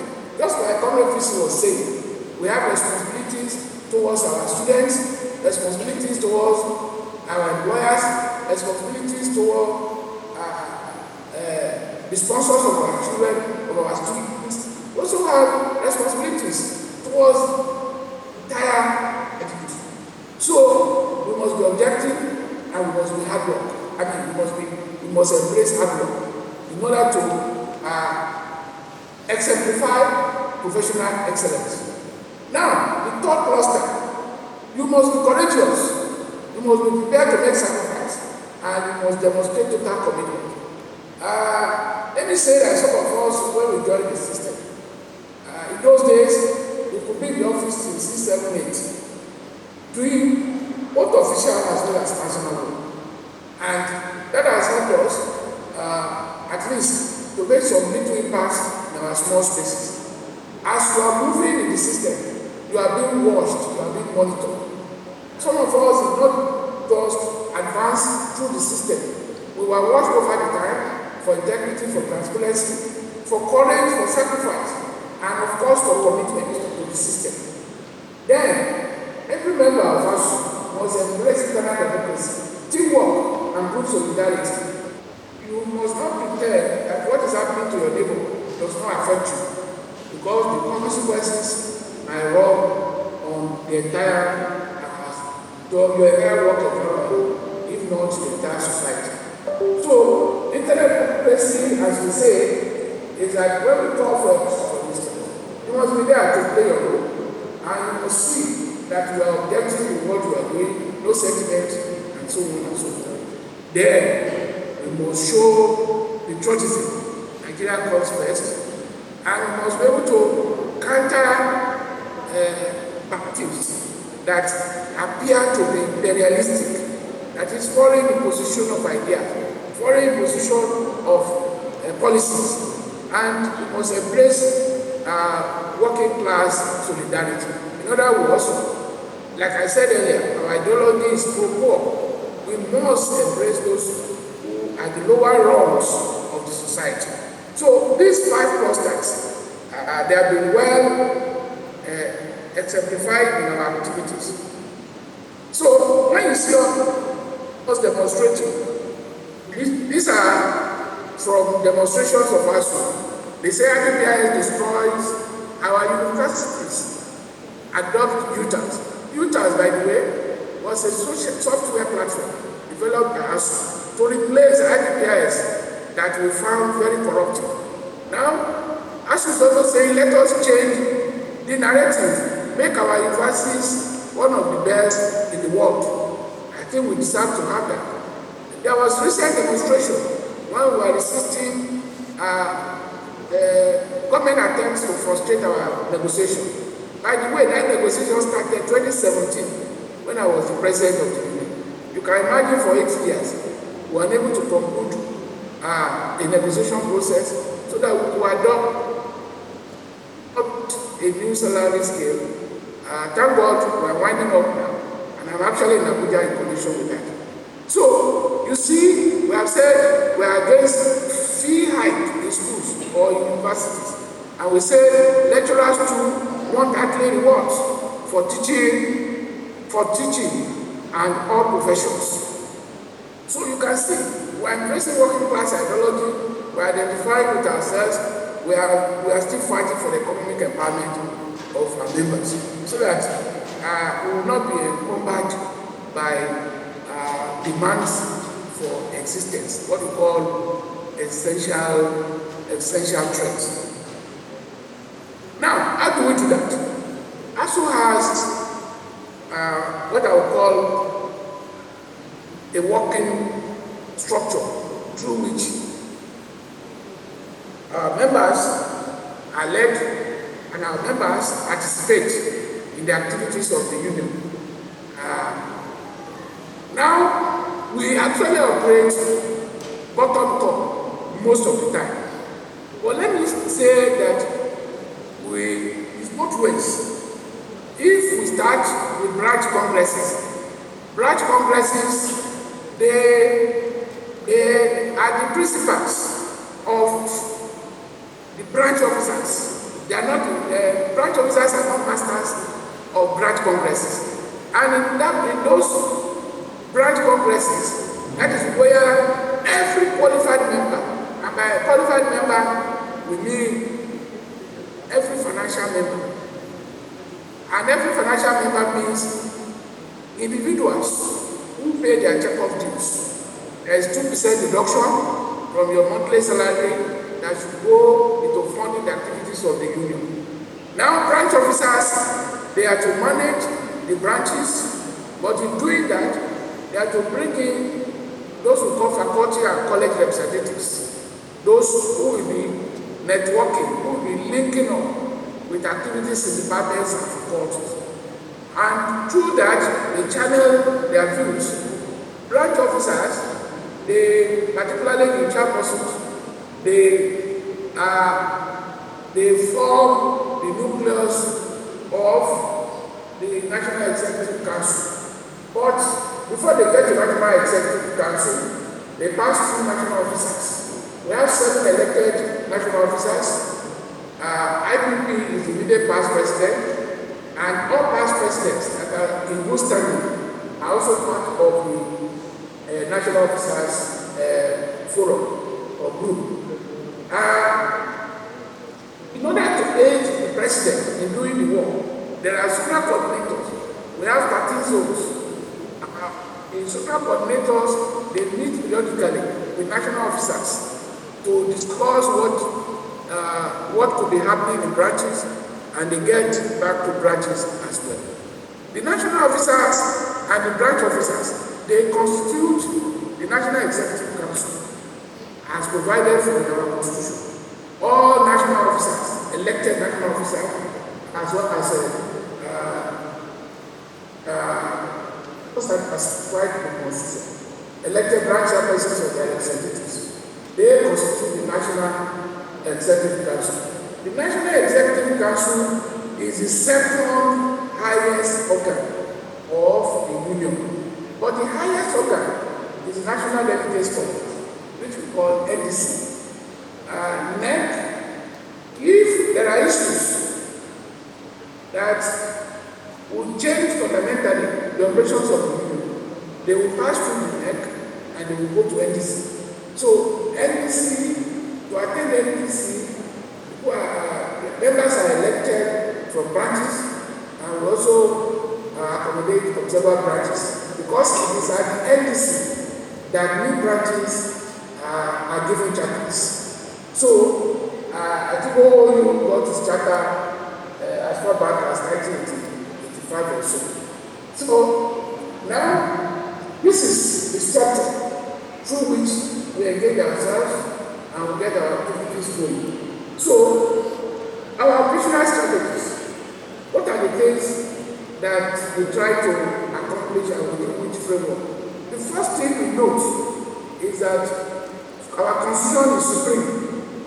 So, if members are not pleased with what we are doing in the branch, they can first present their position in Congress, they can engage us, and every member is entitled to cooperate because there's constitution and you're supposed to know your rights under the constitution. But in knowing your right, you also know your responsibilities, and I will talk about that shortly. So the leadership of ASU, we operate collective leadership. Branch ESCO and national officers, trustees, POs, and ZC, we don't take unilateral decisions. Before the branch chairperson, for instance, takes a decision, such decision of the process along with the branches. Before the president of ASU takes position, he must consult the national officers. So, by so doing, we expect that no branch chairperson, no national president will become a dictator. And that is very, very important because we talk about internal democracy. The president, the chairperson, or any officer of the union must embrace servant leadership. You are to serve. You are not to dictate. So, to that extent, we are accountable. The national officers are accountable to NEC, and that's why we call NEC as the principal of ASU, as the principal of the national officers. We also call congresses the principal of branches, of branch officers. So, we are guided in our engagement with authorities. For instance, it is a principle of the union that no branch leader must embrace must be involved in any secret deal with the universal administrator or government council or government agent. And that is what we call openness. Remember what we said, accessing and internal democracy. So, we emphasize membership and public. If you open our constitution, Section 4 of Code of Practice outline that your rights are clearly spelled out, and like I said, the branch will still work towards getting or making copies of our constitution available. Let me give you an instance. If any member, if a branch presents an account and any member is not pleased, you are free to apply to the secretariat to say, well, I was talking about principles, and what we are doing in Abuja now is to put a closure to a procedure of negotiation we started way back in 2017. The government is superintending the activities of TP while ASU is reporting to NEC, which is the principal of ASU team. And by now we are getting closer and closer, and we are hoping that with the approval given to us by the last NEC, we may soon wind up this process of the negotiation. When participation in decision making, I said it earlier that we operate bottom-top approach principle, e.g., from the Department for Culture Representative to congresses and so on and so on and so on. Yes, I'm itching towards doing this presentation. I was asked to talk about contributions of ASU to university education and national development. In spite of attempts to dismiss ASU as an irritant, because some people see ASU as distracting the country, distracting the government, and that they are even causing our children to be frustrated. Some will say that ASU has caused them to send their children abroad. Well, it was because we were not ready to work with ASU to effect the change that we need. Let me say that clearly. ASU is not inheritor. ASU is not a distractor. Rather, ASU is a positive contributor to national development. And we are using the instrumentality of education. For instance, you have seen us engaging with government over time. And when we engage with government, we do our negotiation. Since 1982, this is the 7th round of negotiation that we are doing now, which we are about winding up. We focus on 4 major areas. We talk of funding of universities. We talk of conditions of service for university lecturers. And we talk of university autonomy and academic freedom. And finally, we talk about other matters, especially laws that will affect the operations of the universities. So, our engagement with government, they have brought about positive fruits. For instance, we all talk of TED Fund today. TED Fund was a breakthrough of ASU through our negotiation in 1992. And today, TED Fund is transforming the landscape, the infrastructural landscape of our universities. TED Fund is also sponsoring our members for conferences, for further studies, and so on and so forth. So we can see that as a positive contribution. Advocacy for liberating education. ASU, on several occasions, has issued press releases, special bulletins, state of the nation addresses. And just last year, ASU hosted a national conference where we talked about what was happening in Nigeria: security, poverty, unemployment, inflation. Talk of anything that will affect our peaceful coexistence as well as progressive development of Nigeria. ASU did that. We have been doing that. And to that extent, we are not liberating the education system. We are also charging costs for an environment that will make our education to grow and develop steadily. And that is why we see us challenging policies introduced by IMF and World Bank. Because IMF and World Bank, their goal is to commercialize and to privatize public education. ASU thinks that is a reversal of our needs as a nation. Our platform for strategic collaboration, ASU has been fostering platform for collaborative engagement. You see what we are doing with NST. You see what we are doing now. CEPED, as we can see today, is also becoming a political arm of ASU. We have another arm, which is the economic arm of ASU. That is the PENCO. For our new members, it is advisable that you just go and get enlisted in the PENCO, because that guarantees your retirement. Think of your retirement after your first day in university, because it might be too late for you to be running from an unreliable pension administrator to one that has been tested. Our PENCO is the great head of us, and today we are proud of what PENCO is doing, though we can do better. There is support for police and students. ASU National has offered grants to 73 PhD students to support their studies outside Nigeria and within Nigeria. We have also given 158 indigent students benefit from ASU scholarship.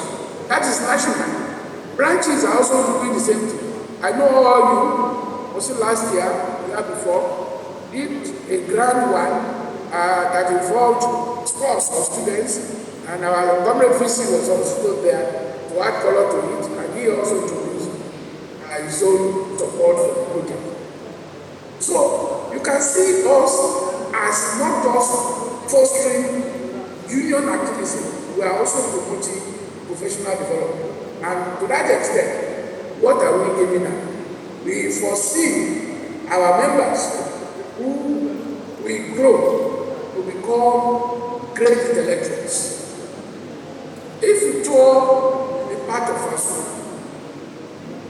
we expect that you will not just become, you are already elected, but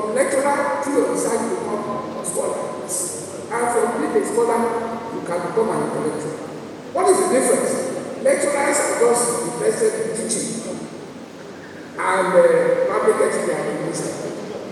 A scholar will be more interested in creating processes for thinking things, for bringing about new ideas, for creating new knowledge, beyond packaging promotion. But ultimately, the intellectual will use those discoveries to solve problems of society. That is what we call intellectual. And let me quote Bera in concluding. An intellectual is thus, in essence, a social being. Somebody who is critical of the environment, a person whose concern is to identify, to analyze, and in this way, to help overcome the obstacles barring the way, the attainment of a better, more humane, and other social and how we can get some, bring out some understanding and then have some impact. But if I have to take all this in the way they are intended, it becomes a conundrum, and we need to move from that. And I move into what I call an amalgam. I'm trying to bring something simple out of this whole lot of presentation. But let me content the essence of work. Actually started by saying the desire to self-discipline is the only condition for being an intellectual. And of course, once you are able to self-discipline, the other boy is encouraged, readiness to carry on, rational inquiry to whatever, wherever it is, to undertake ruthless criticism of everything that exists. And this ruthlessness in the sense that criticism will not shrink either from its own constitution or from conflict with powers that be that according to Marx.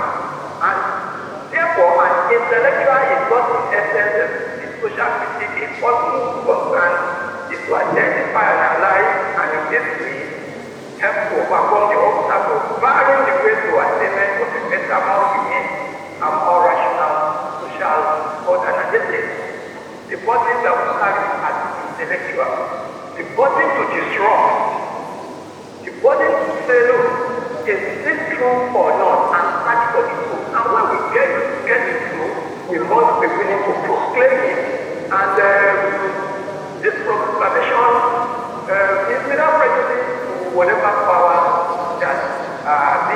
Now, the constitution continues, and like Prof said, such intellectual becomes a nuisance in the eyes of people, troublemakers, and others. But let me try to now construct the nexus between this group that we're talking about and these various focal points that have been given.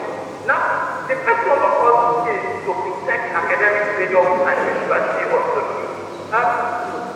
At the level of protection and university autonomy, you must be able to take it wherever and wherever it is. And it is proclaiming this truth that will also give you the opportunity to protect academic. We will speak each of them one by one.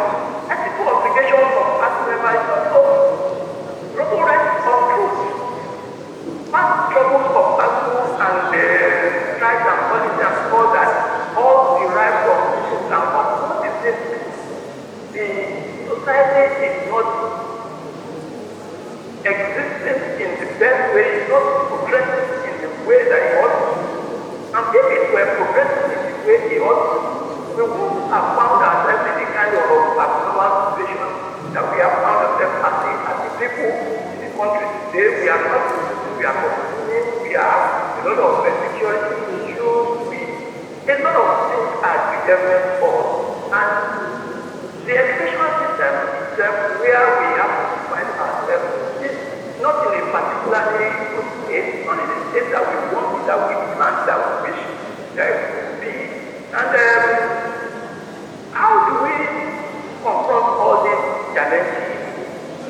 Whatever modality we are going to adopt must still revolve around the truth.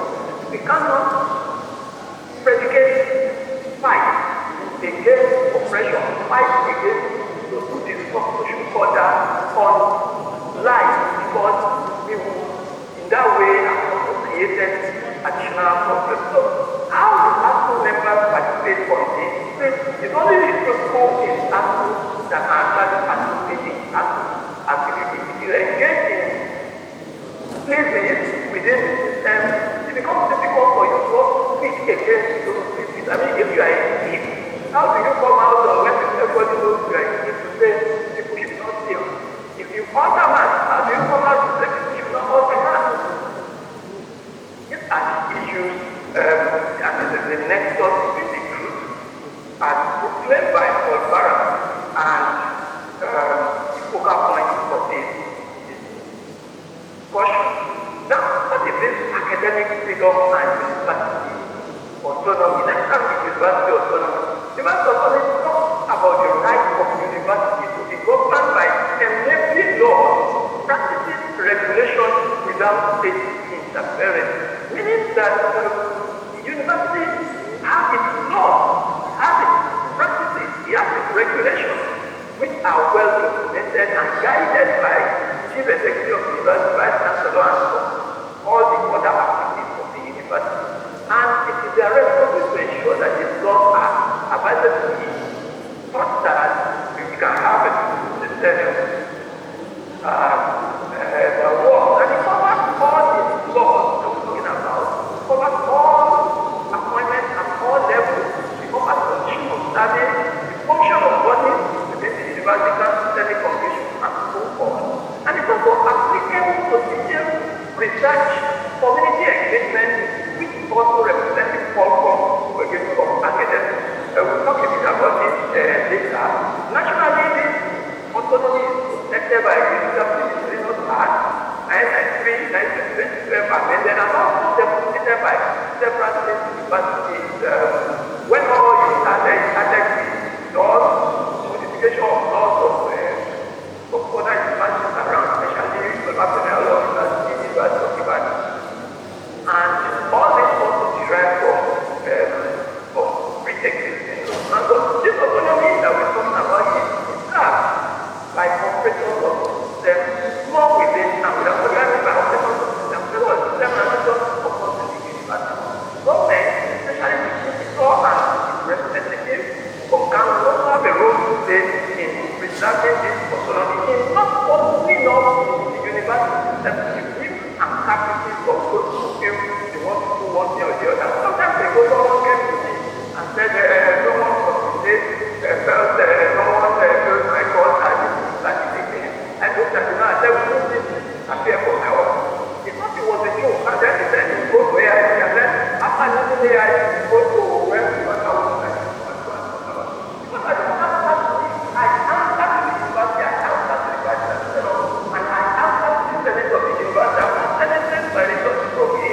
Anybody that feels otherwise can go to places and so on. So eventually he came back and started teaching, and I just said, this is never a part of my office again or something. I was a very young lecturer then. I thought I would be intimidated by talking about civilization, by talking about. And so that's something that all of us also need to understand. Now, this autonomy is preserved by the support who are also in the system. We want to be engaged in this system. We should also avail ourselves to these laws and regulations of the university. What should I do? What should I do? In case certain things are happening, what are my contributions to ensure that these things do not happen and occur? That it's not just about the vice chancellor. All of us, you attempt to be vice chancellor, be the vice chancellor of the university. Wherever we find ourselves, the moment we are all able to do it, we put less burden on the vice chancellor, put less burden on the Senate. Because everything the Senate is doing, everything we are doing also derives from what we are supposed to do according to the laws of the university. So when you teach very well, you are doing your own part. When you examine very well, you are doing your own part. When you are in your office alone, you will do the things that you know that when anybody sees you, he will not put you at risk. We'll talk a bit about this also later. Now, academics and leaders have the responsibility to protect the university autonomy in all its ramifications. Now,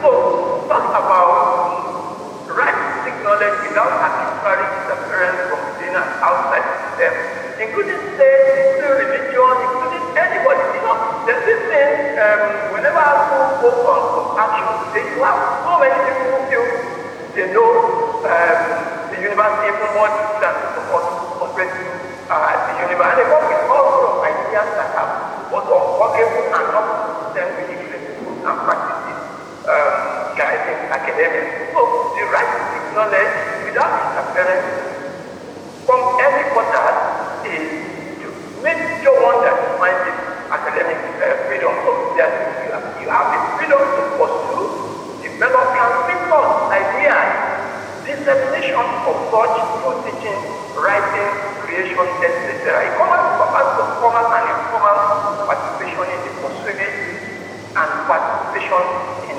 educational activities.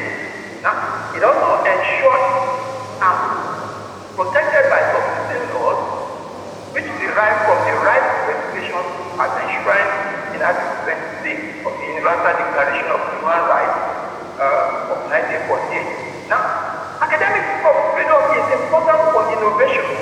You know, all the innovations that have shaped human destiny have come from resistance to the existing knowledge. I think genetics. The person we regard today as the father of genetics, Gregor Mendel, died an unhappy man. Unhappy man because he decided to challenge the understanding of genetic inheritance during his time. It was not accepted, but he went forward, he documented all this thing, and it was after his demise, the turn of the century, that some people realized this man was making a lot of people, making a lot of sense, and now have to recognize him posthumously. So you must innovation, ideas, new ideas are usually disruptive, and you cannot, because somebody said don't do it, it's so easy to happen to you and then run away from carrying out research or delving into areas of interest. So it is important for innovation and for discovery that challenge the status quo. In other words, academic freedom necessarily entails that you are going to be disruptive. You always want to question the status quo. You always want to say, is this okay? Can this be better? It's not just about scientific exploration, it's about ideas. Someone tells you this is the way to do this, and then you can ask, but should we always do it like that? Can we look at some other strategies and all that? That is what academic freedom is all about. But this freedom carries with it the burden of responsibility in the pursuit and expression of the right. And just because you have freedom doesn't mean you follow some, for instance, there are ethical issues also around it, around research, around exploration, around presentation of ideas, and then we talk also about it in a while. Now, every employment going to the ethical obligation, every employment comes with responsibility. In other words, what is wrong? What do you ask? What is wrong? What is right? And what is barely acceptable? Look, let me go from the real. What is barely acceptable? Somebody wakes up one day and says, I am not feeling too good today. I do not think I will be able to make class. Yeah, it is acceptable for you to stay at home, but it is not acceptable for you to stay at home without informing people, without letting people know the reason why you are staying at home. It is acceptable for you, for instance, to come to office as an academic at 12 in the day, 12 noon in the day. Perhaps you don't have other assignments, but it is not acceptable that you will not inform your HOD and all that. Because you have that freedom doesn't mean you just disappear from.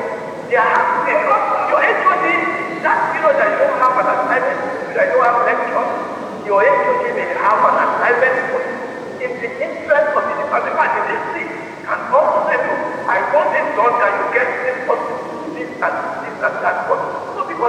don't have lectures, yeah, it's acceptable for you if you are not feeling too good today, but not acceptable for you to just stay away without everybody knowing it, just be difficult. That's why I said, what is the idea? But what is wrong, what is right, comrade? Everybody, every individual knows what is and what is right. I will Muslim and what you are taught, and which is universal, is that anything that you are doing, that you are afraid that you don't want people to see you doing it, also it is wrong. You wouldn't want the master to see you collect your money from students. You wouldn't want master to see you altering math. You wouldn't want master to see you coming 30 minutes into your lecture. You wouldn't want master to see you taking laboratory materials away without permission. And all these things we know is wrong. Now, wherever, however, we know that we are confused about what is wrong and what is right, this is why you have many people who give you guys to do what is right. So, our job as academics, who are all employed to teach, to carry out research and to do community service. But all this was incorporated within stipulated guidelines, calculated in university regulation. It was also respect hierarchy and administrative order. I am a professor in my department, but anytime I feel like I need to do this, I go and meet my HOD who is a senior lecturer, and she comes to my office and I also go to her office to discuss, and we think around issues. Because that is what people do. You say, because you are senior to this one, then you can do whatever you like. But it doesn't work that way. And then like I don't know whether it's the chairman of ASCO that said it, or maybe the vice chancellor. I think it's the vice chancellor. Because you know in this person that you think you are serious to become subordinate and you are master. I mean, it has played out even with me also as other personal stories. And that so in all respect for hierarchy and administrative order, you must also be able to collaborate. You have to collaborate in recognition of university subjects, focus, and motto.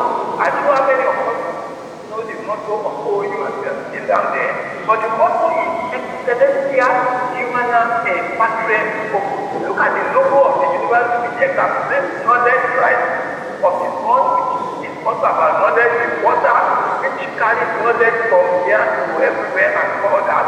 And the Papa Impact, which again is also a radiation of knowledge. You is Excellentia Humana et Patria Focus, the flowering of human ability, for the flowering of human ability. So, this is what we do in the university, and in doing this, we need to uphold integrity at all levels and avoid acts that compromise our tomorrow. This is the major challenge that we have in universities all over the country. People, when they are young, they feel they have the sympathy, certain things, but people are watching, and those things that you do today may end up compromising you tomorrow. They're looking for straightforward people. They can't point at you and say, it is so and so sometimes people. They're looking for someone who can hold to show the head of this one. They're looking for someone who even can nominate to represent from one thing or the other. Say, we can go in that direction. You did this, you did that before. So you need to ensure that you will not compromise your tomorrow today. That is very, very so. You must accuse asceticism, betrayal of God, plagiarism, insolence. You can't plagiarize. And one of the most dangerous and most abhorred crimes in the university itself is plagiarism. Whether self-plagiarism, whether you plagiarize others. You can't copy what other people have done.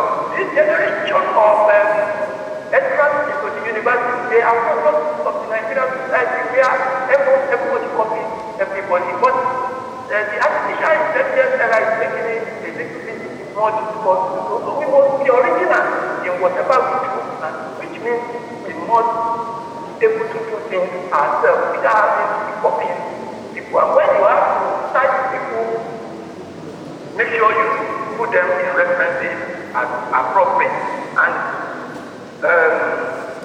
let me just round up my thing. I'm not going to go into detail like the last letter. As letter from what it used to be the beginning of my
for listening for accepting me Thank you very much, Prof. We appreciate your time and your intervention. We'll go straight away to question and answer. I know that you have listened to the two presentations, even though the quality of the second audio is not that superb like the first one, but I'm sure that we're able to pick one or two things from all that have been said. Do we have questions so that we can roll off this session quickly? Question, discussion time. You have listened to the two presentations on the principles and practice of ASU 1 and 2. All right? We don't want to further delay them because they are supposed to be negotiating on our behalf. So let's quickly, if we have questions for them, let's do that quickly so that we can release them to go back to their official assignments.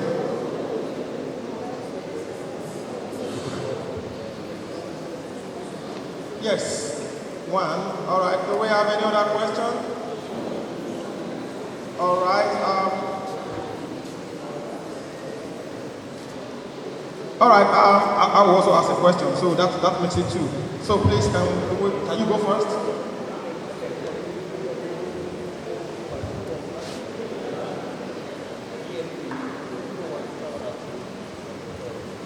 Good afternoon. My name is Bello Abdullahi from Estate Management. My name is Bello Abdullahi from Estate Management. My questions goes to the first lecturer.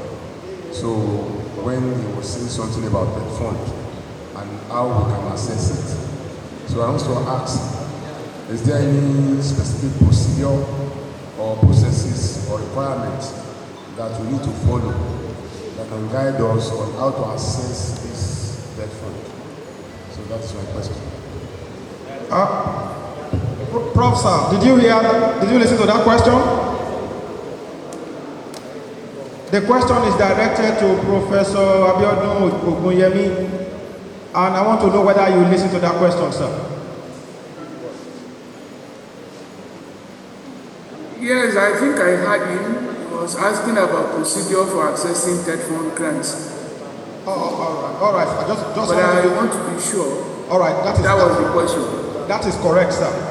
And the second question, sir, has to do with the methodology that ASU has been employing, all right? Since we are discussing practice of ASU, and this socialist orientation of ASU's modus operandi, in which we always look for, instead of looking out for ourselves, we have always been looking out for society and the sanity of the system, I mean, we have other unions like NMA who will always put the welfare of their members at the forefront of their demands, and ASU has always put the welfare of its own members at the rear, and that has always, many people are having a problem with that. How can we change this approach of, in our negotiations with government? Is it going to continue like this? Is there any way that we can also prioritize the welfare of our members? I mean, I'm sure you understand what I'm talking about, and this goes to the two of you. Thank you so very much, sir.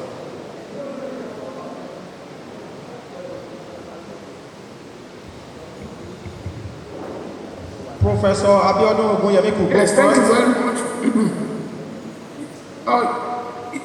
Yes, I do. Let me start with that. As recent as yesterday, we are having a discussion around this same subject. That it's like we are not prioritizing welfare of our members. When we talk of either the system as a whole or our obligations towards the Nigerian society. Comrades, the truth is that our welfare issues are interwoven. Our welfare issues are interwoven. We've just talked about 4 areas where we engage governments. Let's leave condition of service out of it for now, and let's take the issue of funding. Yes, we gave the illustration that medical doctors, they pay more attention to what comes to them. What comes to them at the end of the day rather than what will benefit the hospitals. Yes, many of them can do that because they have private clinics. If we don't fund our laboratories, if we don't equip our libraries, how will our people move from one professional area to another? How will they carry out cutting-edge research? Hello, are we together? Yes, sir. Are we together? Yes, but there is an intrusion. Okay, that is settled now. You can go ahead, sir. It's okay. I was saying that it is difficult for us to do what medical doctors are doing, for instance. Many of these medical doctors, they have their private practice. And probably the experience they need, they can get elsewhere. But in our case, as university lecturers, if we don't talk about funding, and our libraries are stocked with dated books and journals, can we honestly conduct, and we don't have internet services that can take us to online libraries, can we honestly conduct cutting-edge research? If we don't have cutting-edge facilities, can we conduct destructive researches as proposed by Governor Nasir Additional? If we don't talk about autonomy, like you said, and government will have to dictate to us what we can research on, how our lectures should be conducted, how our research should be conducted, can we honestly be called scholars? There is a woman, comrades. I'm talking about condition of service. Condition of service is not just about your take-home pay. If you get take-home pay that you think is sufficient for you think you want to come to a university where there is no electricity, how long can you stay in your office? You want to come to an office where 2 senior lecturers, 3 senior lecturers are put in 10 by 10 office space. Can you be happy with yourself? So comrades, ASU is prioritizing our welfare by putting these things together. Some people want to say, let's start with our salary. That is the bait government throws at us.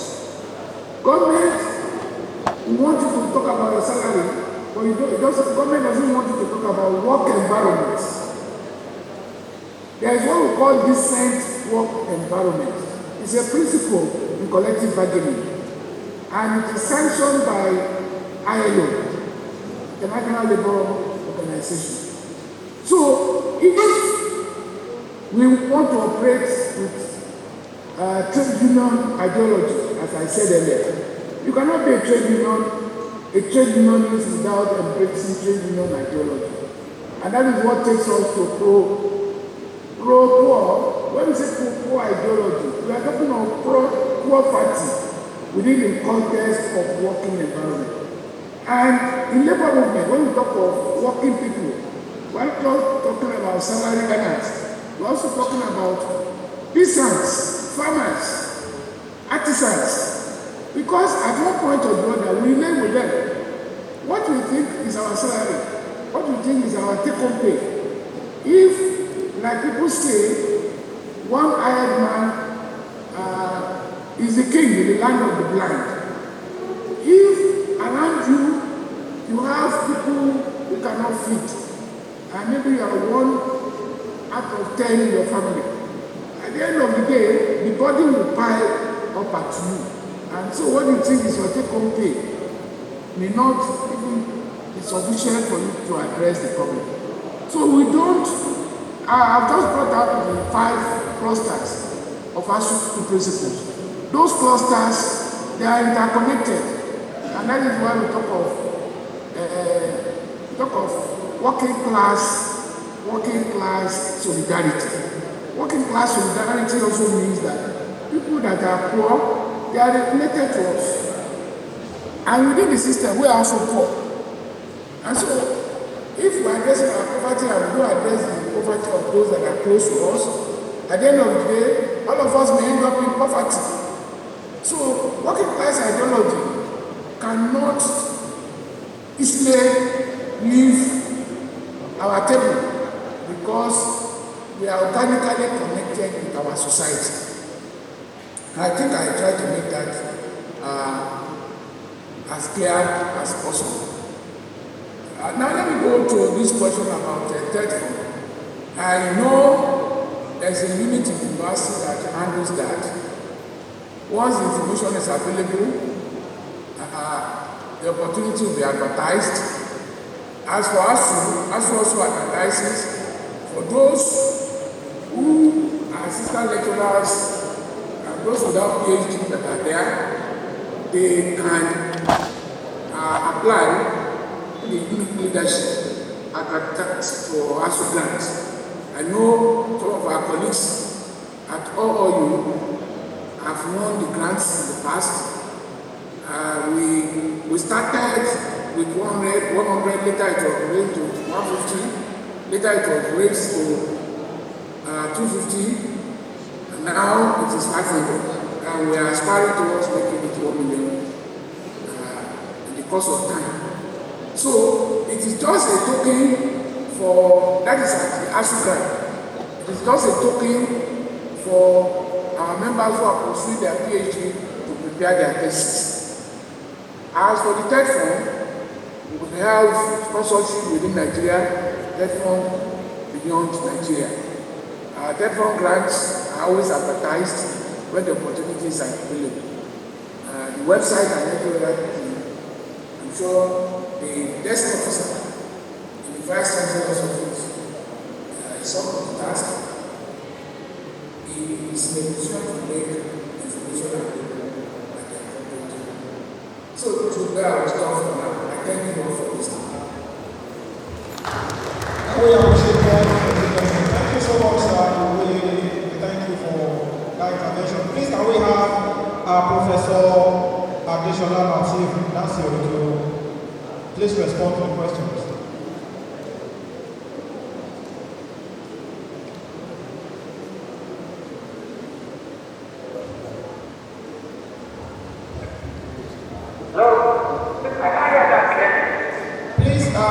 Just in case you want to respond to any of the questions that have been put forward, sir. Okay, the question goes like now. Yes, sir. Yes, sir. Well, I think about the Paul, the only addition I can just add is that in the beginning, our colleagues in the medical line were collaborating with us. In this trouble, to ensure that the system where we work taking care of, but fighting to be good of the the audience, the collaboration with the union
Thank you so much, Prof.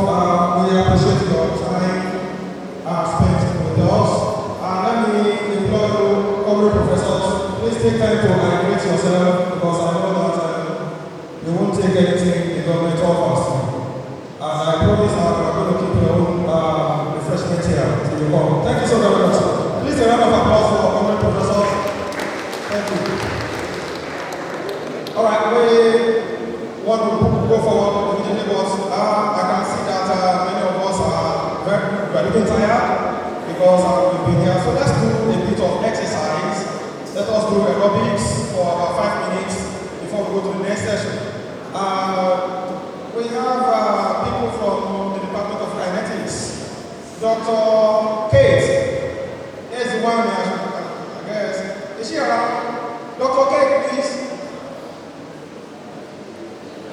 All right, let's stand up. Let's stand up.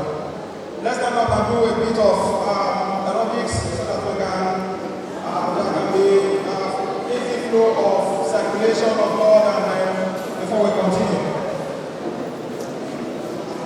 Let's stand up and see the way we are going.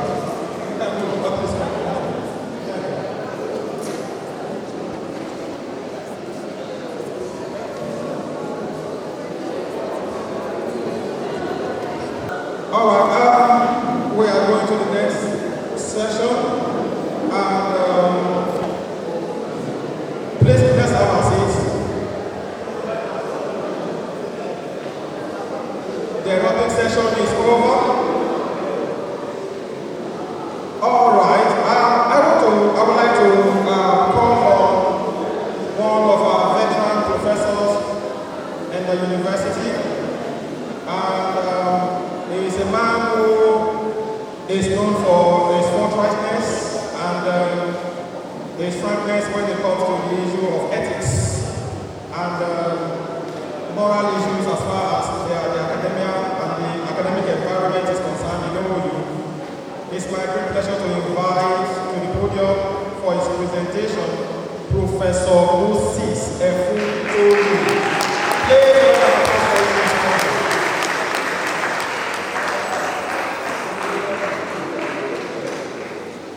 Thank you very much. I want to salute every one of us for our patience up to this time. And I want to crave our indulgence to be a little bit patient so that we listen to this session. To tell you that ASU is a cult, but not a secret cult, but an open cult. That's why your initiation, call it orientation, but that's what we call it. That's why your initiation is an open one. Nobody is ready to hide anything from you, such that you will be in the dark concerning anything. Now, in the award of our degrees to our students, there is usually a phrase that we normally, reiterate. These degrees are awarded to you because you have been found worthy in character and learning. That's for our students. Now, for the academics, we also teach morals and ethics, such that our students will know that we are men and women worthy in character. Because somebody said, when wealth is lost, nothing is lost. When health is lost, something is lost. But when character is lost, all is lost. So that's why we are looking at morals and ethics of academic in OU. upholding integrity and professionalism as ASU members. I'm going to speak to 10 things, and I'll be brief about them. The number one is our core ethical responsibilities. Number one, to our students, to ourselves, and then to the university. First, to the students. We are expected to treat our students equitably. No favoritism in our dealings with them. We must value the individuality of our students, knowing that no two students are the same. We must make each student feel important and relevant, and let them see a visible perception in us that we believe they can all be successful. You see, a situation where you confine a student to the class of failures is not good for us as lecturers. When you look at a student, even if he's the most dullard of them all, you still want to see in him somebody who can be successful afterwards. So we must cultivate that kind of ethic. We must establish clear and concise rules that address inappropriate behavior. You see, the problem with some of us is that when we are dealing with our students, we do not establish boundaries. Like the Vice Chancellor said the other time, he was saying that when you are shaking your students, your handshake must not go beyond the elbow. That was what he said. In your relationship with students, you must establish boundaries. And I want to talk to those of us who are man-lecturer. Your hands must not go to the chest. Your hands must not go to the lower extremities, because that is part of the ethical responsibility that we have to our students. We must also praise their positive attitudes, celebrate their little successes as a way of motivating them to a greater success. We should do that. When you see a student who is making some appreciable progress, you are impressing. You recognize that, that success, so that you are motivating the student to higher successes. We must also be available. Apart from being available, we must be accessible to them. We must also engage in open communication with them with a warm disposition. They should be comfortable sharing their learnings, sharing their personal problems with us. You will soon discover that some of us will become level advisors. And what do level advisors do? The students will come to you, they share their forebodings with you. You don't throw them away, you don't send them away. You don't say, no, I don't have time for you. No. We must be accessible to them, we must be approachable, and then they must be able to share everything about them with us. But there are other things we cannot, should not, and must not do. You don't extort them, you don't exploit them, you don't cheat them by not going to classes. You don't defile them. You don't abuse them. Those are our ethical responsibilities, and many others that we will learn about later to our students and to our colleagues. You discover that in the university system, in our relationship with ourselves, we maintain the character of mutual respect. That's what I see in academia. Although we have a culture of you must be able to express yourself freely, as freedom of expression. However, in exercising our freedom of expression, we have the culture of respect for the senior academics. Yes, you are not idolizing them. Yes, you are not worshiping them. Yes, there is no demagogue in the academia, but intellectuals. But we still must make sure that we respect the senior academics. Then to the institution, our compliance with codes of practices and ethics are very, very indispensable to improving the productivity of ourselves and the entire university system. So we must make sure that we address ourselves to the ethics and codes of the university. Number two, upholding integrity in teaching, research, and community services.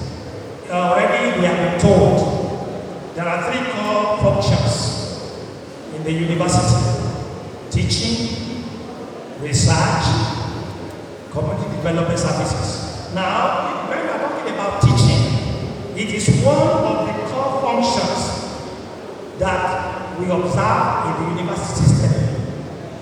And to tell you that, even in doing that, we must uphold integrity, because everything we do in the academia is summed up in the one word: integrity. To tell you the truth, when integrity is lost, of course that is character, everything is lost. So we must make sure that we maintain integrity even in teaching. You want to go to the class, you must prepare for the class period. Itemate the specific goals you are going to achieve in the class. Review the previous class, prepare for the next class. And if you are teaching in that class, you should know how to manage some classes. I think somebody is going to talk about class management later on. But all I want to say is that you get your students excited to learn. You get them enthusiastic to learn. You get them interested in learning, because somebody said true education comes from a passion for learning. And like you already know, we have a culture of mentoring, supervising, counseling students. And we do all that in the atmosphere of integrity. So we must make sure that we hold integrity. Somebody has spoken about research, so I don't want to dwell on that again. Now, number three, there are common ethical dilemmas in the university system. Of course, all of us know that where there is no law, there is no sin. We also know that sin is the transgression of the law. We also know that sin has its wages. And you must also understand that the wages of sin differ according to the weight of the sin. So, the bottom line is that we must obey rules, because disobedience is costly. Now, to tell you that there are rules and regulations in the university that is guiding our ethics of profession, and you will do well to be abreast of them. There is one book or one booklet we call Staff Code of Conduct. I'm very sure that the university is going to give you one. What's your responsibility to that document? Your responsibility is to read it, digest it, internalize it in your day-to-day activities in the university, so that you don't run foul of any of them, because running foul of any of them can be dire. So I have itemized a few of them here based on the reprimand they attract. For example, there are those that attract dismissal from the university. Talk about leakage of examination questions, manipulation of students' records, sexual harassment, admission racketeering, falsification of qualifications, age, state of origin, and other personal data. Let me dwell on that. When you enter into the university, you already have a curriculum vitae where all your documents, all your data are listed. The date of age and date of birth, the state of origin, and the rest of them.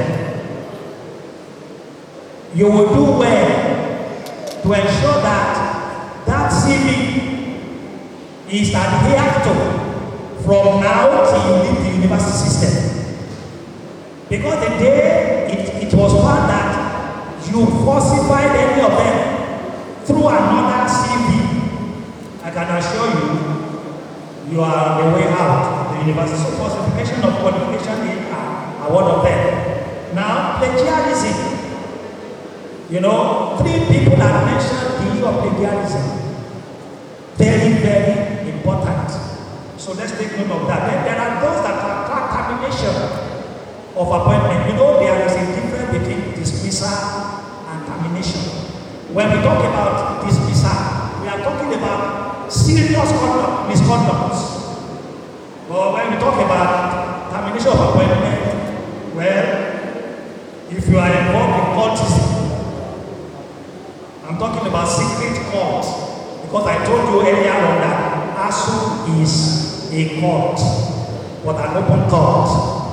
But if it is found that you are engaged in secret cult or only association, the university can terminate your appointment. If you are found to sell, handouts, the university may, send you packing. If you are found to remove any of the things that the university has, you might be asked to go.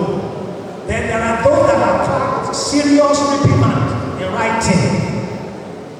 Well, they are so listed, and since the convener had told us that they are going to make available those things to us, you will find those that attract reprimands. But I must tell you that if you receive reprimand in writing 3 times, you are gone. Yes, it was reprimand. But once you receive it 3 times, that's the end of the story. Then there are those that attract suspension without pay. We call those misconduct or disorderly behavior or gross negligence. So if you are involved in unruly behavior, fighting, physical attack, physical assault, you might be asked to go home without pay. If you are, in the habitual, you are in the habit of not giving scheduled lectures, you might not be paid. Drunkenness, hawking, merchandise, all those ones are going to attract suspension without pay. Then those that attract withholding of salary, you see them there. If you fail to complete tasks, assignment within a stable period, they might withhold your salary. It has been done severally. In fact, our deans will tell you that when results are not presented to Senate on time, the Vice Chancellor will withhold the salary of the whole department or the whole faculty. So we have to be very, very careful about that. There are those attracting delay in promotion. You have it there. And there is the case of inefficiency. Inefficiency means lack of continued productivity in research, teaching, and service to the university and the nation. So if you are found to be inefficient, the university may tell you to go on forced retirement or compulsory retirement. Now, number 4, how do you avoid misconduct that affect the entire academia? We all know that the academia is a universal system. All of us know that. So you as an individual academic, if you go into any infraction or you commit any misconduct, a lecturer's sin is a leading sin. In fact, to tell you that a professor's sin is a professional putrefying sin. So, you don't say, I'm a professor. I'm supposed to know the word professor means 2 things.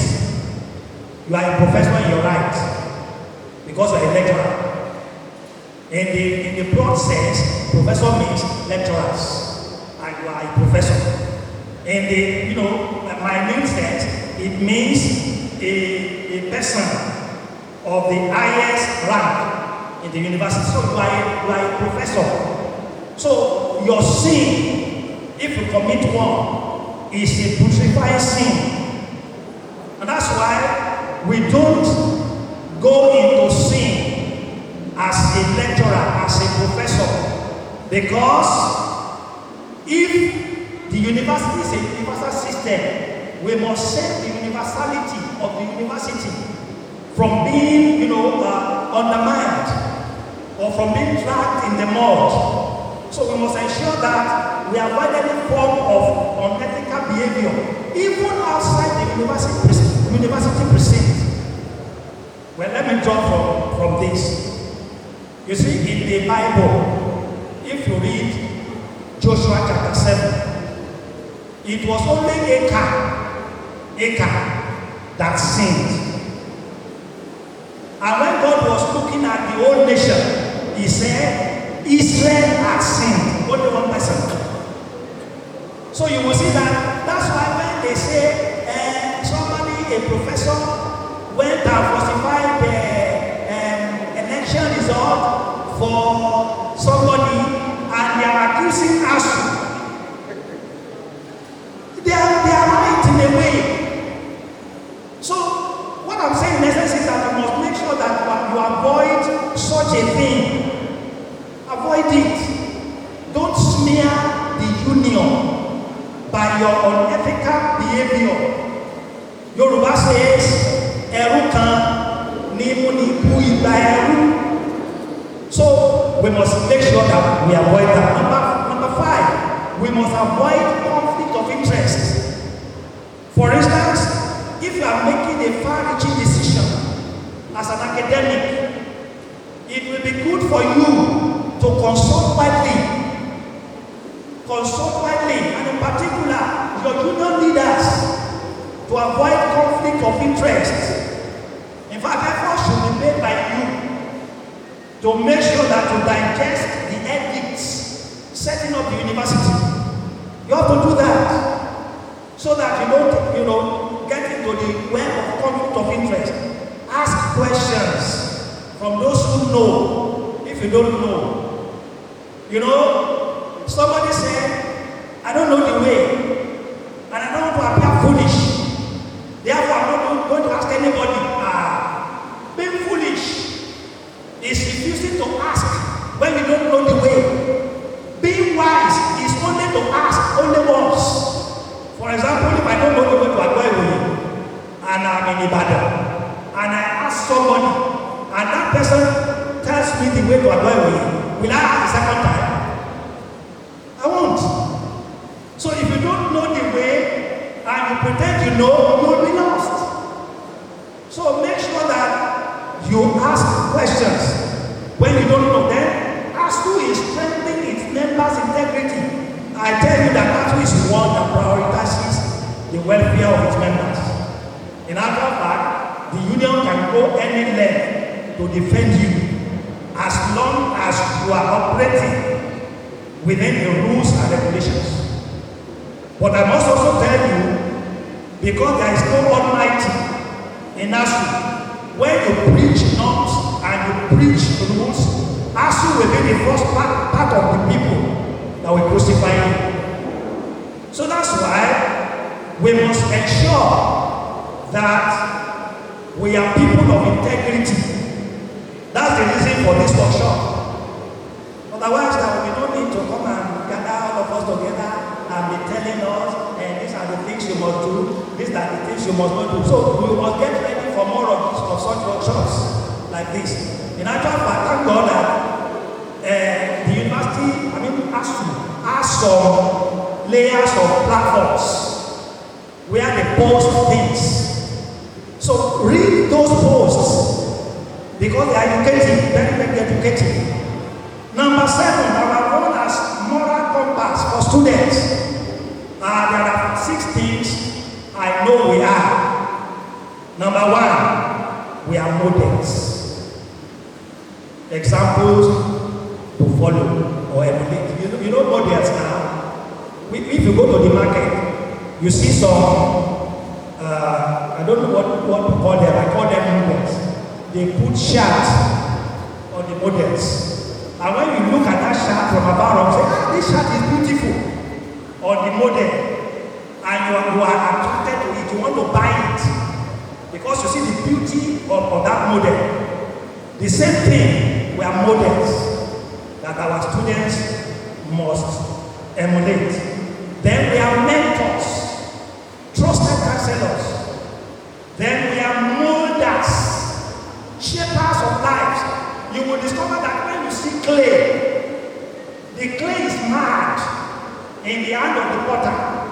The essence of the marring is to produce a fine vessel coming out of that marred clay. So that's who we are. We are molders, we are managers.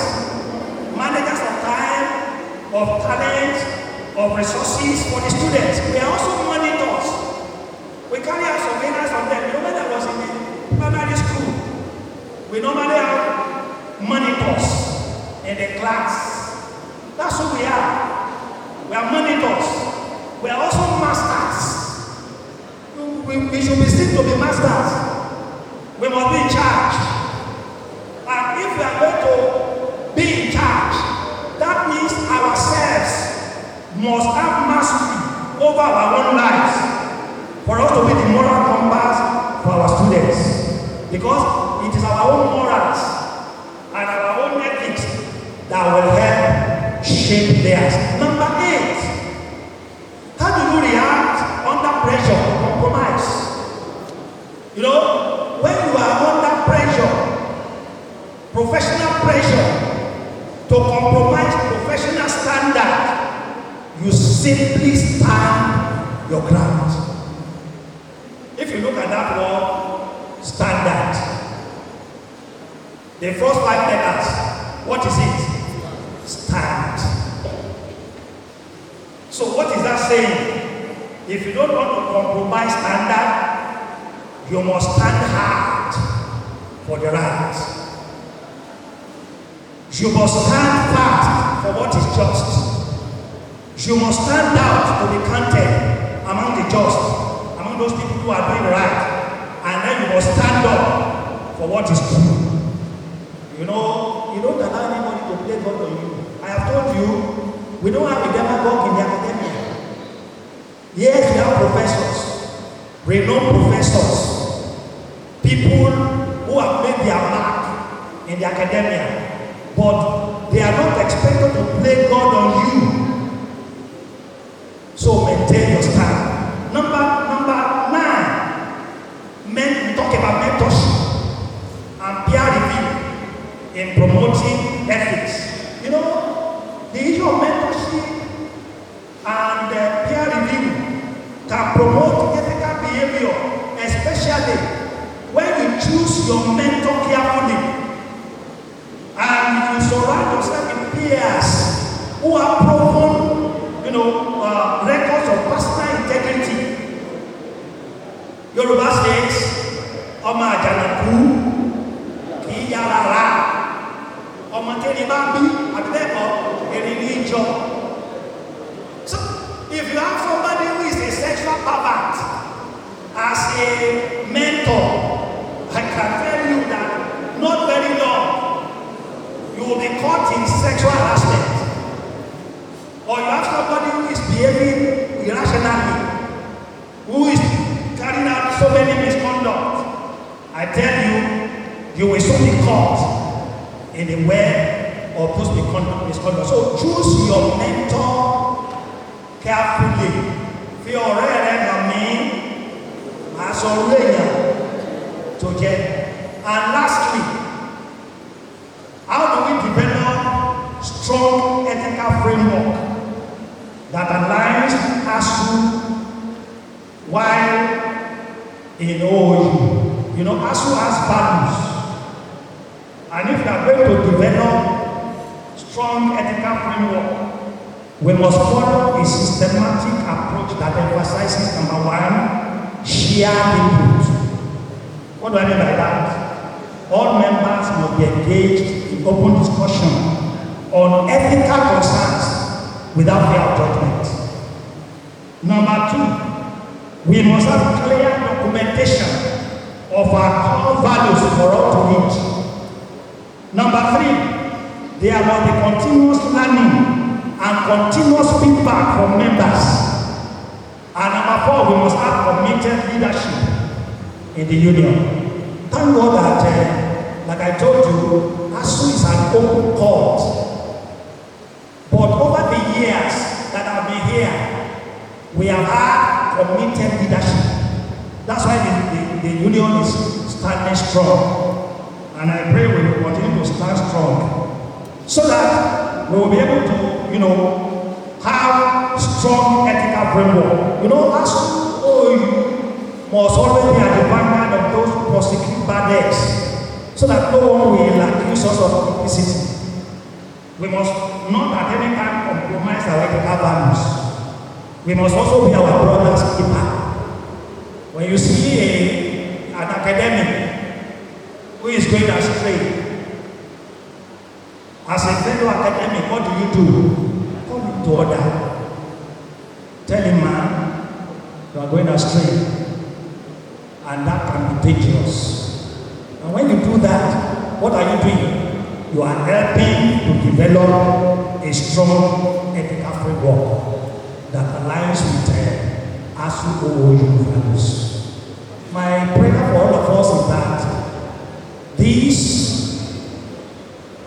profession that we have entered into will be an exciting and profitable one for us all. Amen. As I round up, let me tell you this. I attended an inaugural lecture last Thursday in UI. And the inaugural lecturer said something. He said, look, a professor who trained me in petrochemistry, and he trained 8 others in that same discipline. He said, do you know I am the only one in the academia? And he said something that excited me. He said, I am happy doing what I am doing. Throughout your period in this university, you will be happy doing what you are doing. Thank you. Can we do that better? Do that better? Do that better? Thank you so very much for taking the I'm sure you are very excited with that session. Very practical and demagogical as well. That is the hallmark of being a lecturer. And we will not ask questions at this point so that we can quickly handle the technical sessions. We have one more session now to round up this one, and then some other things that we are out of here. So we are almost getting to the tail end of this program. The person that will take the next session is our highly respected Professor N.A. Babawede, and he will be speaking to us on classroom management and examination regulations. Classroom management and examination. Please give him a round of applause. He is the Director of Academic Planning of ONABANJO University.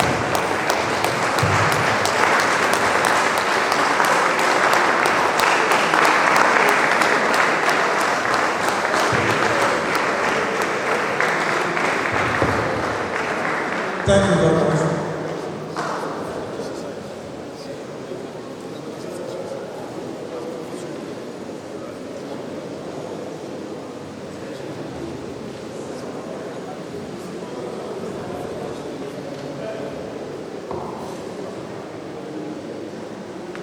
Well, good afternoon, everybody. Chairman, and ladies and gentlemen, we are looking at this presentation on classroom management and examination regulations. Well, I'm standing on the existing protocol because already time is gone. We don't want to waste time that any longer. This is very close to the last presentation we have just had, and it's something that everybody must pay attention to. The last presentation we just had, if anybody toys with that person is toying with his job. And many people have left the system, and I'm thanking God that the chairman is here. He can tell you a number of stories he's been hearing. Am I right or wrong, sir? That's the reason why this program is organized. You know, he mentioned that the other time that this is the first time in the history of this university since 1982 that a program like this is organized, because in the last few years there have been serious situations. So we don't want that trend to continue. That's why we are having this. So both for you and for your students, we need to adjust in some areas. So we are looking at this topic, classroom management and examination regulation. Next slide, please. Professional conduct in higher education is the duty of all of us. It's fundamental anyway, and the duty of all of us to carry out. Like I told some students in the exam hall, they were caught cheating. And I said, if you don't know the implication of what you are doing, if you knew that the certificate of this university is not tenable, is not acceptable anywhere, will you apply to this place? For you to know the consequence of your cheating. And the same way, the same token, those of us who are here today, if you hear that the name of this university is inside mud, you will not apply to this place. Am I right? So it's important for us to uphold integrity. So at OLABISI University, lecturers, students, and administrators, share the responsibilities, our joint responsibility to ensure that there is discipline and there is integrity. Now, classroom management and examination regulations are not merely administrative concern, but something that we must all take seriously, because that will help us to achieve the mission of the university in producing graduates that are worthy of their certificate, who have knowledge, and they are up to what their certificates they are getting. Next slide, please. Now, just to cut the introductory class, move to the next slide. We'll be looking at 10 items. Next slide, please. 10 items. I'm conscious of the time. They have jumped. They have. Yes. Now, these are the 10 items we want to look at in this talk. Now, move to the next slide. Here we are looking at academic, balancing authority and approachability in classroom management. One is to have control over the class, but at the same time, we should not behave like lion in the class, that the students are afraid of us. There are people like that when they get to class, all the students, they will be like mouse or rats and cats. So everybody will have to keep quiet and they cannot talk. Even when you're asking them to ask questions, they cannot ask questions. It's not supposed to be. There's supposed to be freedom to interact together. Why not losing the authority that you have over the class? There's need for control and there's need for approachability. You should be approachable. I tell my students in class, and that's what we are supposed to do. We are to be their parents in this place. And I'm going to end up with something anyway. That I tell my students in class that as I'm here, I want you to succeed the way I want my children to succeed. So that they will see me as somebody who is here for them. Because some people mentored me. That's why I'm here today. Those who are my teachers then, they did their best. And I look at them as one model and I follow their step. That's why I'm here today. So I must be there as well to take care of them, to make sure that they achieve their goals in life. Excessive authority can create fear and discourage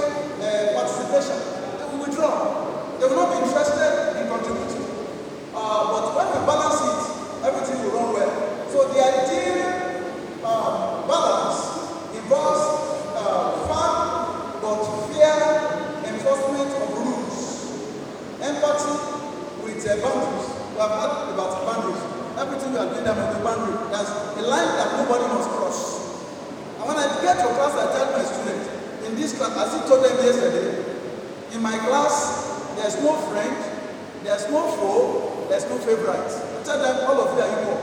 There's no favorite in my class, that even if my child is in my class, you will not know except by name that is my child. So I will treat all of you equally, so that, before God, I can say I've not been partial. Now move to the next slide.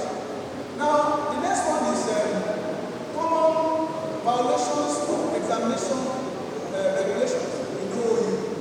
Well, over the years, there have been various violations. Just like I was pointing to the chairman, various violations. It reminds me, please pay attention, remind me the story of somebody. When at a time I was a senior lecturer as head of department, and I was a professor in my department, I gave him 3 queries within a month. 3 queries. I was a senior lecturer as head of department, and I was a professor that I gave 3 queries within a month. When the VC then had it, there was something that brought me to the VC and we were talking, and he asked a question about this fellow, and I said, I've given 3 queries within a month. He said, I should not bring those queries. But you see, I am not interested in his instruction. I want your money, I beg the VC, I said, sir, please, don't let me, if I do it, you will say I'm the one that destroyed his career. Some other things landed him in trouble, and he was almost going to be dismissed from this university. When somebody is given to do evil, if he's used to it, he will continue to do it until he gets into trouble. So, what are the common examination malpractices? We have cheating with unauthorized materials. Whenever exam is coming, it will be circulated. Regulations concerning the exam. What student must not bring? What the vigilators must not do? What everybody must not do will be stated there. I remember the story of a student some 3 sessions ago. He was caught in the exam hall with phone. Despite the announcement, this is a 400 level student. Over the years, it's been repeated instruction. Regulation concerning the exam. He was caught with the phone. Now, by the university regulation concerning exam malpractice, any student that is caught for exam malpractice, all the result of that session will be cancelled. Even if it is the last semester of that session, all the result of that session will be cancelled. That was cancelled for him 3 sessions ago. So the following session, he was supposed to come back, he didn't come back. I called him, because somebody I know very well, I called him, the parents decided he will not come. Eventually he came back after 2 years. And his mates, they have gone. They got a message. So people see through that, through impersonation. You see people, candidates going to represent other people, other candidates in the exam. And then pollution, organize malpractice, bring malpractice and destructive behavior. Sometimes they fight, they cause confusion in the exam hall and things like that. So when we see such things, we should know how to handle them. How to handle them. These violations compromise trust. If they are allowed to continue, it's also devalue our degrees. That was why I asked the other time. I asked the student, if you knew that the certificate of this university is not acceptable anywhere, will you apply to this place? I am a holder of the degree of this university. I am among the top set. So, and I don't want anything that damage the certificate, that this certificate cannot be mentioned anywhere. No, I'm not allowed that. And we should not allow the certificate to go down the drain.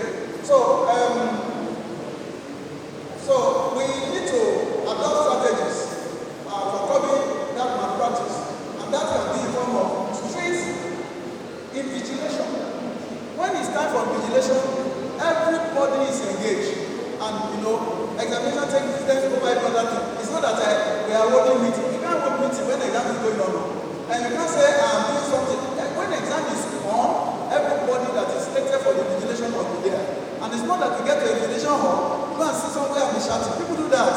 If anything happens, the person will be in trouble. And it's not that you are assigned to be vigilant, you are assigned to another person. If there's any trouble, that person that's selected on the timetable without approval will get into trouble. So, invigilation, biometric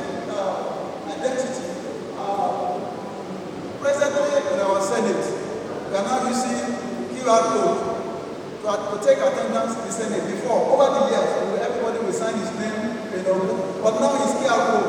The same thing can be applied for students. That you are going to exam, you just find a way of doing something, a digital way of recording the attendance, CCTV surveillance. Sometimes when I go to exam hall, I put on the video of my phone and I'm recording everybody. Because sometimes I do somebody who is shooting, I'm not shooting up, I will have recorded. When I suspect that something foul is going on, I will just put on my video, sit down among them. You won't see me. I don't stand up when I'm vigilating, I will sit down so that, when they want to shoot, they will look like this, looking for a vigilator. So I will see it somewhere I do not see, and I will be recording. So if I now approach the person and say, you are shooting, say, no, okay, look at this video. So, and we can understand that by making sure that in all our exam halls, there's CCTV to take care of all this. And then there will be awareness, and then campaigns against examination malpractice. And then there will be severe penalties. Just like I mentioned, the candidate was caught with phone. Not that he was using it, that the fact that he entered the exam hall with phone, all the result of that session cancelled. It was in his final year, final semester, when that happened. So with that one, everybody will sit up knowing the consequence of doing that. And then integration of continuous assessment. We are going to talk more about that anyway. Continuous assessment is not one single test. We must examine the student on weekly basis. Do continuous assessment. Ordinarily, we are supposed to take 3 CA from every course in the semester, so that over the semester the students have been recording some scores. All the pressure that we normally have during the exam will have been reduced, because already they know that I've scored something. I remember 1986, I was in 300 level. The former DVC, who became the Vice Chancellor, Professor Bankole, some of us, our people here will know him. He taught us a course. In fact, I was looking at my office when I was coming for this to bring the script to you. My CA in 1986, I wanted to bring it. You understand now? With that CA, I knew what I've already scored. And when the result was out, I went to the lecturer in charge. I know he's not here. I can testify to the person I want to mention now. Dr. A.A. Dimeni. He was our exam officer. He told me, he asked me, what do you think you can score? I said 93. He said, 93? So no, he said, you didn't score 93. He said, say another thing. I said, 91. Because I knew already I've gotten 24/30 in CA. So I was very confident. He said, no, you didn't score 91. Okay, what is the average of 91 and 93? I said, 92. That's what I scored. Which means that in the exam, I only lost how many marks? I already got 24. And then I eventually got 92, meaning that I only lost 2 marks in the exam. So, but because that is already there, but if you put all the pressure on the exam, there's no CA, during the CA, they will be learning how your questions will likely be. And in fact, confidentially, I'm telling you, some of the questions you ask them in the CA, you can even repeat in the exam. There's no law that says you cannot do that. So as to make sure that these students do not have problem. Now, operator, this moves to the next slide. That is going. Now, the next one is strengthening classroom management and examination integrity through technology. Well, we have available technology that you can apply to ensure that everything is going on well. Technology is available today. In this university years ago, during COVID-19, our university used AI to conduct OCTME. Candidates were in different places, and with the aid of AI, the exam was conducted. So anybody who cheated, the thing will just shut down immediately. If you are trying to stretch your neck or turn your neck like this, just shut. That's all. So that's an advantage of technology. That will make the exercise, seamless for us. So we will use CCTV and other technological tools. Next slide, please. Next slide. This is handling disruptive and non-compliant students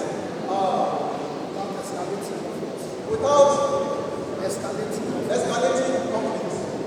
Well, normally there will be destructive students. All of them cannot be the same. But you should know how to handle them without escalating the problem. It's not that they are hitting the system, you too are hitting it. Sometimes your own strategy, you use maturity, sometimes there's calmness.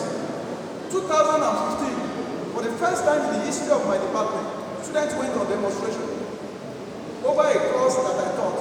Actually, somebody instigated them, or some people instigated them to make life difficult for me as head of department. I taught a course, and then they used that one to say the exam was very difficult, it was tough. So they said that VC had to leave his office to come and attend to them, to disperse them. You know what I did? I made sure that overnight I graded the scripts. The students should be about 200. I graded out the script overnight, got the result, and sent the result early in the morning to the VC. I said, sir, these students have protested after please their result. And I pointed to a particular candidate there who is having withered hands and withered legs. And that girl scored 60 something. I said, this one, that girl cannot stand like this. She will just be shaking. And yet she still got 60. That's enough. That alone was enough to silence the student that it was not the exam, they have some other things. So we have ways of calming them to make sure that, because they were ready to do anything. But the physics started, and then I showed the physics, look at this result. Can you say this result is bad? So that's the way to handle them. Now, conflict, you have jumped on that one. Okay, no problem. Now, handling, conflict resolution strategies such as the escalation, active listening, listen to them. No matter what they are saying, listen to them. They may be shouting, they may be screaming, just listen to them. And you should develop the situation, develop the exercise in such a way that even when students are around, look, there's no amount of riot in this room that I cannot pass through. Me, because of my relationship with them. Let them be rioting and do anything, I will pass through them. With my leg, not even with car. Because they know I've been relating with them very well. So if there's any issue, nobody will get anything from them. So, thank you very much. Almost time. Okay, thank you. So, next slide, please. Then, the role continuous assessment plays in reducing examination practice and malpractice.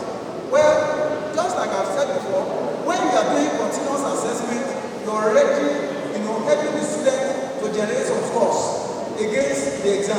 It will not be that the exam, now they are facing the whole exam. No. In this university, 30 marks is given to CA. The remaining 70% is for the exam. And you don't change it. Don't say, I'm going to make it 40. No, you don't have the authority. The Senate approved unit is 30 units, 30 marks for CA, 70 marks for exam. So, move on to the next one. Next one. How newly inducted classroom members can uphold fairness and transparency during examinations. One, newly inducted classroom members should carry the responsibility of upholding fairness. They have met the system in fairness, in integrity. Please do your best to ensure that is upheld. Their conduct shapes student trust and institutional credibility. Should do everything to make sure that the credibility is sustained. Now, what are the challenges of doing that? We are going to face challenges because men generally, or man generally, do not want any change. But you have to enforce it and make sure that there's a change. So there may be some pressure, peer influence, large class, size, challenge, and then limited experience. All this may be some challenges, but we can surely overcome them. Now, part of the thing to do is to make sure we are very vigilant. I wrote there in capital letter at the bottom. A lecturer, when the person is a professor, he has been done in 2011, caught a secretary who copied examination question into his desktop. And if not for the vigilance of the examiner, the exam will have leaked and will be wondering how did he leak? The secretary of the department was the one who tried to do that. Next slide, please. Next slide. Number 8. How ethical lapses by lecturers themselves undermine classroom discipline and exam credibility. Lecturers are supposed to be custodian of integrity, but ethical lapses will undermine that. At OOU, lapses include favorism, code of conduct, hear that in university, then whistleblower, neglect, training, peer monitoring and sanction. At OOU, strengthening disciplinary mechanism ensures lecturers embody integrity. Now, part of the atrocities that we see, lateness to class, it is wrong. Lateness to class, cancellation of lecture at will. Look, that is violation of Senate directive because every timetable is approved by Senate. You do not have right to alter the timetable, whether for lecture or for exam. You do not have the right. Now, leaving fixing of class outside the timetable. You cannot just wake up now and say, on Saturday, I'm going to have class. If anything happens, that person is in trouble. You don't do that. Now, changing of lecture venue or exam venue, you can't change it. You don't. Now, please, there's something there. Now, there's checkpoints. I mean, we have some 3 checkpoints. Just like when you travel on the road, meet the security agent, checkpoint. Number 1 checkpoint to check whether what you are doing is right or wrong is this. Number 1, your conscience. What did I say? Number 2, your police. Ask them. Let them know what you are doing. They will be able to advise you, especially your senior police. And then number 3, the code of conduct. Your conscience, your police, the code. Go and read the code of conduct on what you are doing, the implications, and the consequence of what you are doing. Finally, okay, we are looking at the strategies. Okay, we have the strategies which can ensure sorry, can I leave this one like this? Well, no problem. The last one, so anyway, last strike. How ASU members can collectively promote a culture of academic integrity in OOU. This is because our influence extends to policy above our. If you do all this, you can be sure our integrity as a university will be upheld. Finally, please go to the conclusion. The last page, I'll show you the last page, the slide. Second to the last slide. Now, in conclusion, we have this. No, that's the slide. Together, these strategies reinforce OOU's credibility and improve the culture of honesty, fairness, and professionalism. And if you do this, you'll be sure we will always maintain the integrity. And like I told you at the beginning, that in my class, even this semester I've said it, I prayed 3 prayers before them. Number 1, that my students should succeed the way I want my children to succeed. Number 2, everything I do in this university, God should reward me. There are private things that I do that nobody knows. There are public things that I do that people know. Whether private or public, everything that I do, God should reward me. How many people can say that? And finally, this is the most serious one. That everything I've done for other children, for students, God should cause it to become for my own children. How many people can say that? When you see people messing up with other people's children, they are sending their own children to America. Those people don't have conscience. And if you can start by listening prayers, I tell you the truth, everybody will do what is right. Everybody will do what is right. May God help us. Thank you.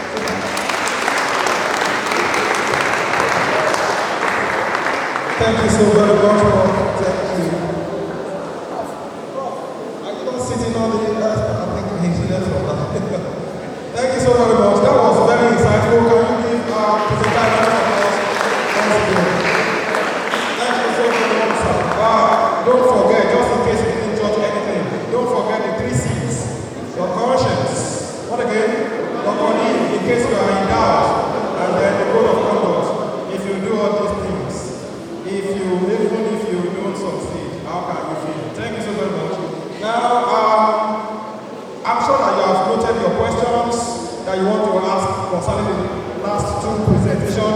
comments, contribution and all of that for the two presentations that we just had. The first one was on ethics and professional practice in OU, ethical issues, and the other one is on examination, and classroom management. In case you are in doubt, in case you want to clarify anything or you want to make contributions, can we quickly have that? All right, that is Dr. Bello, one, the woman in red, number 2, then Alaja, number 3. All right, because of our time, okay, that's number 4. Because of our time, we would like to make that very, very snappy. Please go straight to the point if it's a question, and if it's a contribution, make it as quick as possible. Thank you very much. It's a question. Attention, please. It's a question, but I don't get any from it. And I want, of course, the professor, everything will help us out. I just received a communication from one of my colleagues in the department that she was taking a class. As a matter of fact, she was conducting a test. And then the SCU president and 6 members of his cabinet, they came in to address the students. And she was appealing to them that she was conducting a test. That in the next few minutes she was going to round off the test. And then the president should be patient in it, after which he and his colleagues will address the students. But plus or minus, the SUG, according to the report, forced himself to address the students. Right? And the lecturer decided to be present and sent to him. So if you confront yourself as a new lecturer in that situation, how best do we manage that kind of situation?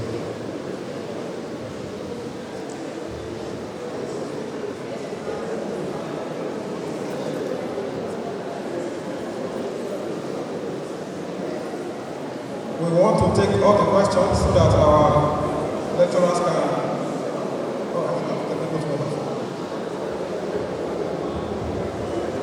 Thank you very much.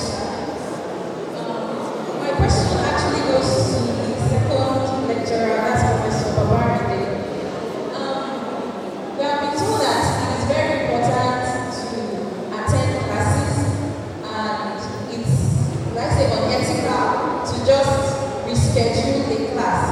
For like 3 weeks now, there have been a series of meetings. In fact, last week, Tuesday, we were here. And the week before, there was also a meeting that was clashing with my class. So in such a case, I believe there are some other colleagues who also experience similar things. Are we allowed to reschedule such a class? If not, how do we draw the line and attend to that?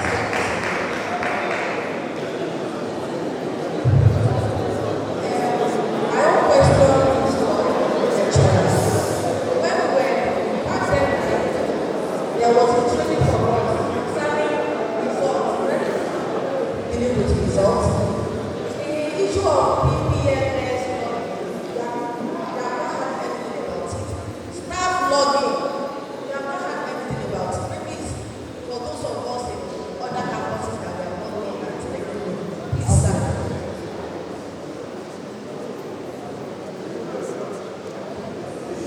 Good afternoon. My name is Paul from the Department of Business. My question goes thus.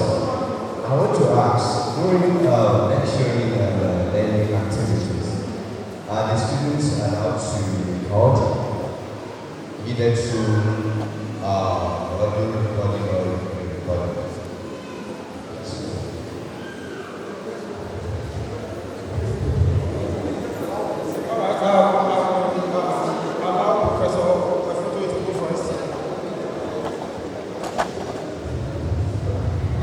Well, Dr. Bello, are you there? I said the other time that the master, having mastery over yourself, you don't engage any student in any fisticuff. The normal thing is you already have what do I call it now, witnesses. There are some students there who will will not buy into what they are doing. That's the first line of weakness. The next thing is report the matter straight to your HOD. The HOD to the dean, and the dean to the vice chancellor.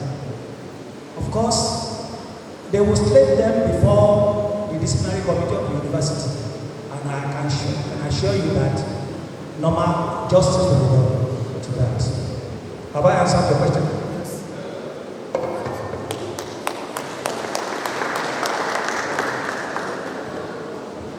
Thank you. Sorry, on the issue of shifting of timetable. Timetable is non-negotiable. You can't change it except you get the approval of the chairman of the timetable committee, and that will be through your something. So that it will be legal and approved. It's not that everybody just change it. No, you can't do it. Let me just cite a case I just remember. Years ago when I was in the department, I allocated courses to lecturers. There were 2 professors that are assigned a course. Throughout the semester, they didn't teach the course. So when it was time for exam, I asked everybody to submit questions. They told me that, look, they have not started teaching and that they will conduct their own exam later. I know the implication. If I didn't act at that time, I'll be in trouble because I'm the chief examiner. So if I allow them to conduct the exam whenever they like, that will be trouble for me. I just wrote, not a query because I was no lecturer, so that it will not be seen that I'm insulting the professor. I said, Prof, sir, kindly advise me what I will tell the university management for your inability. I said, you should kindly advise me. It's not a query, is it a query? I'm asking for advice. He knows the implication. It's a serious matter. Violation of any directive is dismissal. So, in the case of your own where meetings are call, carry your HOD along. So that if there's any adjustment that can be made, to be made. And especially because you are not supposed to be handling a course single-handedly. There should be somebody who should stand in for you in case of emergency. Thank God the VC is here. Last week Monday, I was in a departmental meeting. When I saw his next meeting, we were to hold a meeting that day with the VC. And he said, can we meet by 1 o'clock? He said 1 o'clock or 12:30 or so. I said, sir, I have 101 by 1 o'clock. And the VC understand that I should not, jeopardize that class. So I had to go for my class. I suggested another time. And I met him there after. So if there's going to be any change, especially because, in fact, number 1, you cannot violate any directive by changing timetable. Number 2, it can cause disruption. If the students have been waiting for you, I'm not sure they can begin to react and you're not going to defend it. Thank you. The issue of RPMS. No, I'm not just for that course. Because you mentioned that you were here for a meeting, we always have meetings. I said it, that course allocation, you are supposed to agree, there's supposed to be a course leader, and you are supposed to allocate the topics. You are not a slave to anybody. The course leader is supposed to take more. So at every point in time, yes, you are looking by the side, the course leader is supposed to show by example. Week 1, topic 1, week 2, topic 2. You are supposed to allocate them. So at every point in time, you must attend to your lectures. As we are seated here, I have a 3 to 5 class. I called my colleagues. He had gone to that class. We had 8 to 10 class. This morning, somebody had gone for that class. So you have to prepare. Based on your schedule, you agree. Then on the issue of changing of time, please, that is why when the senior colleague are calling our attention to anything, let us yield. Particularly is about violation of the rules. Sometimes we may be good, we have good intention. Let me give you a practical example. A colleague of mine fix a class for 7 p.m. on Saturday on Google Meet. He's a senior lecturer. I was just browsing through the student platform.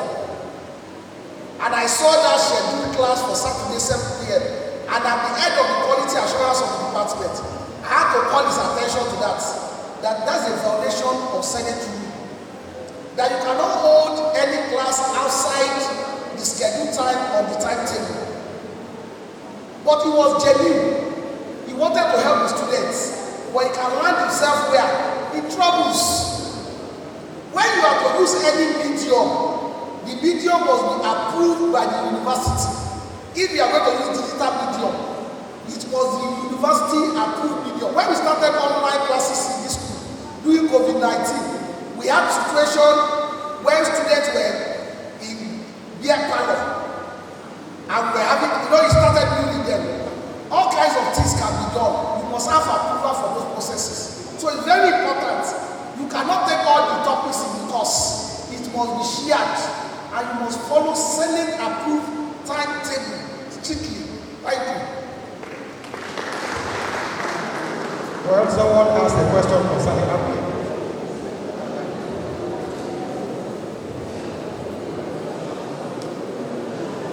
I'm listening attentively to all your questions. And I can give questions for you. But I want to employ every one of you. But this is very, very important. The website of the university is on again. We have just developed a new one, and it's on. The edit of the university is on the website. All the things you are asking them is stated clearly in the edit of the university. By God's grace, come next week, the new curriculum of service will be approved by council. Familiarize yourself with that document. The code of conduct, familiarize with that document. When you have those three documents and familiarize yourself with it, you will be safe. Ignorance of law is no excuse. I will take it one by one. Everything we have asked for is under Senate. And what Senate stands for is the award of degree. And that's I will have to do a quality assurance and ensure that somebody that's supposed to have that degree actually have degree. And not those that are not supposed to have the degree. Okay? The calendar, okay, let me start this way. The membership of faculty examiners, board of examiners, that is where it starts. Your names are there. You have been approved that you can teach. If you are not on that faculty board of examiner, you can't teach. Talk less of grading the schools. Those are fundamental issues that you need to know. Okay? That timetable, that calendar, the university calendar you talked about, that look as if it's a joke. It's not. That calendar, the vice chancellor cannot approve a calendar in his office. He must take that calendar to Senate for approval. So there are some basic things that the vice chancellor has power on. It doesn't have it. If a vice chancellor cannot change the calendar of the university, then you should know that you don't have power to do anything that will touch that calendar except Senate. Okay? When calendar is approved, timetable on how to implement that calendar comes out. Before you start implementing that timetable, it is sent to me on behalf of Senate for approval. When I approve the timetable, you should also know that even your HOD cannot say that timetable anymore. Talk less of you. Are you getting my point?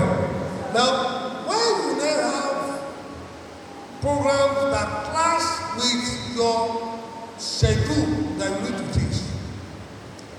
Senate believe that such a thing will happen once in a while, and you've already made sure that no single individual should teach a particular course.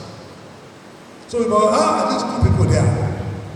The 2 of you cannot at every time have something to do that will not allow any other person to be there. Okay? Now assume that circumstances does not allow either you or your partner to be available.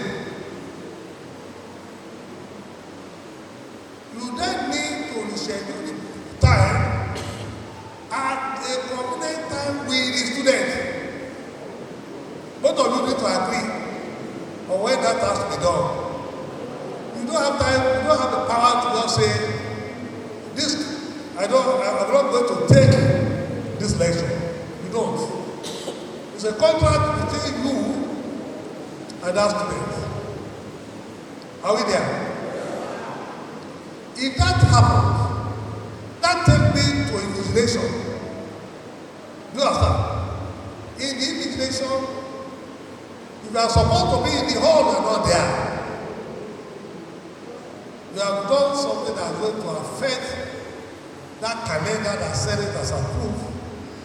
Because I approved the invigilation list on behalf of that same Senate. If you are not found where you're supposed to be found in invigilation, the answer, know it yourself. Because any violation of Senate directive is dismissal. There's nothing you can do about that one. Okay? Let's now go to the next one. You are in a class, like you said. Student union came to the class to come and address that same class that you are without informing you. One, the president of student union does not have right to come and disturb you in your class. However, you are at that level before.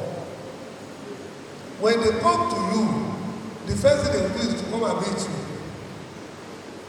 And they will respectively telling you that, sir, you want to address the class. They can't take more than 5 or 10 minutes of your time.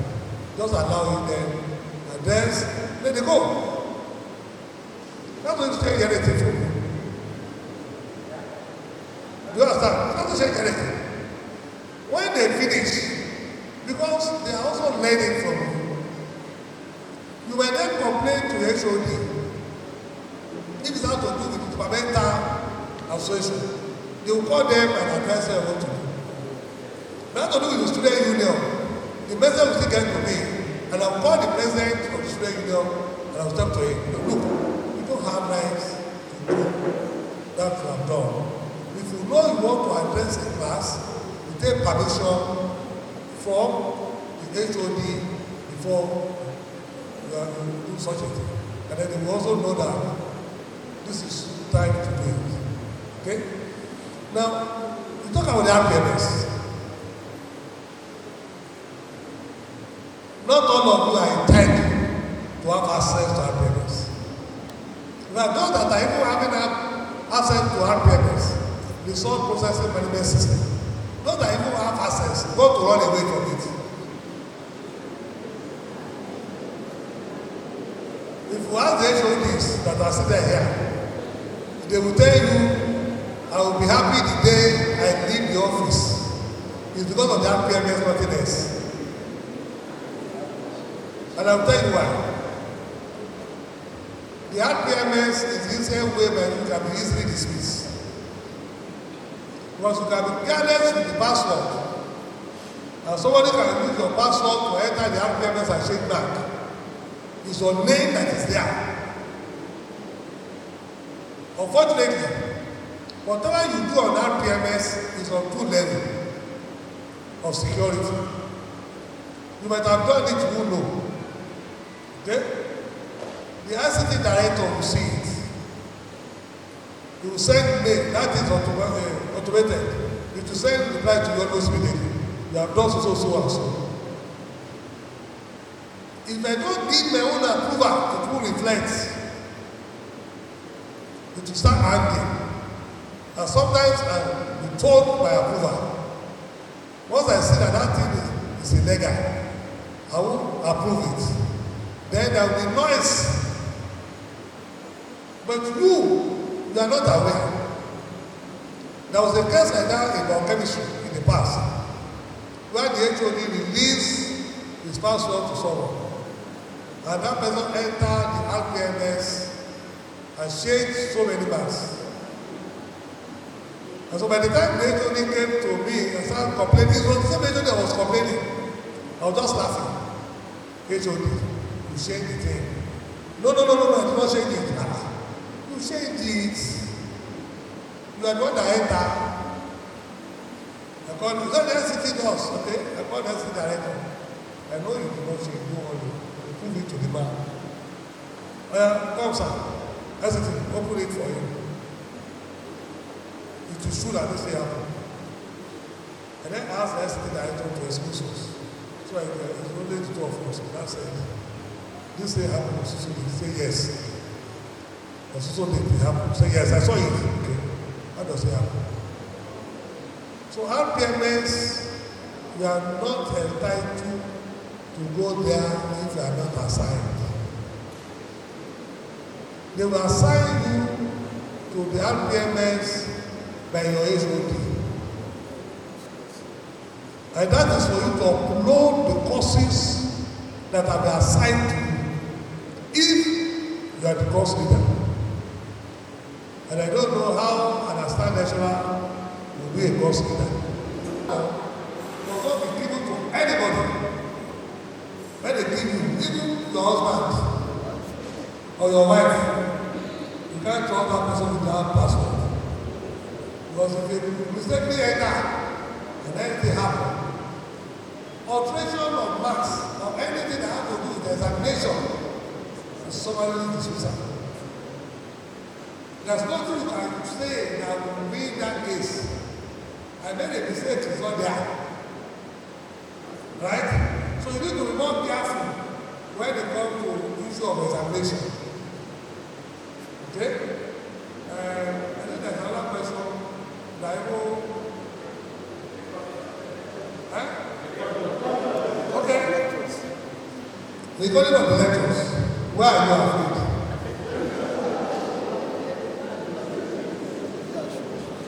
Then you are afraid. After all, when you are teaching the student, he's writing the whole thing down. So if the student don't record, what is the difference there? Then you are afraid of the student recording. Except you are not sure of yourself that you are going to write it. That's the truth. Now let me also tell you, no, wait, where we are going, we start recording the lecture on our own. We are going, you can ask them the ICT.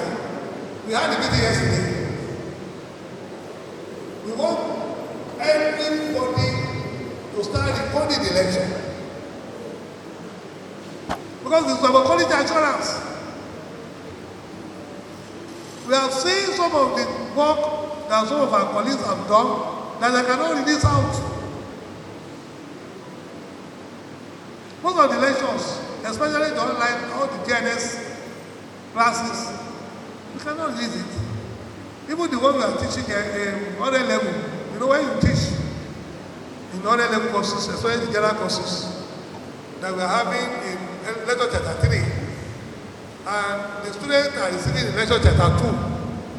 As you are teaching simultaneously, the students are in lecture chapter 2, attending to that same lecture, asking you the same question. You should know that if you can transmit it to that place, you should know that we're also recording that lecture. So if the student now is recording you, why are you bothering yourself about that?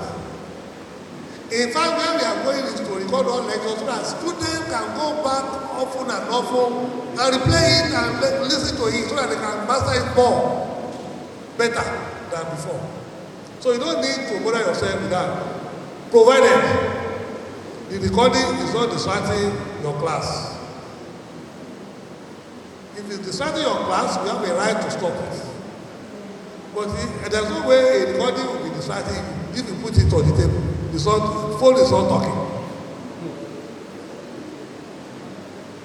Okay? Now, we are also trying to record on our own and put it in the university YouTube.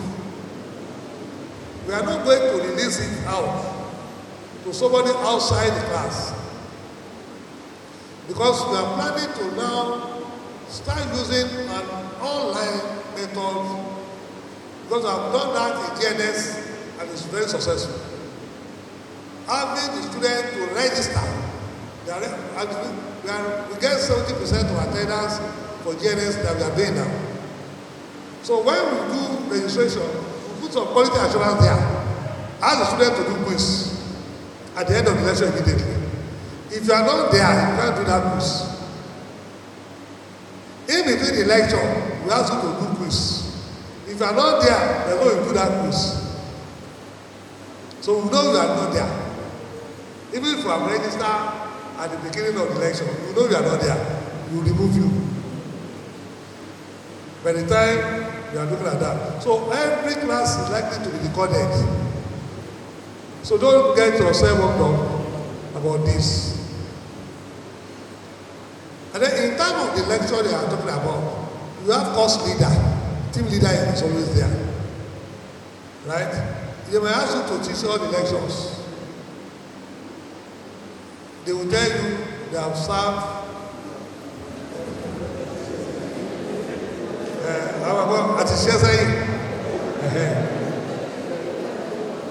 don't bother yourself about that one.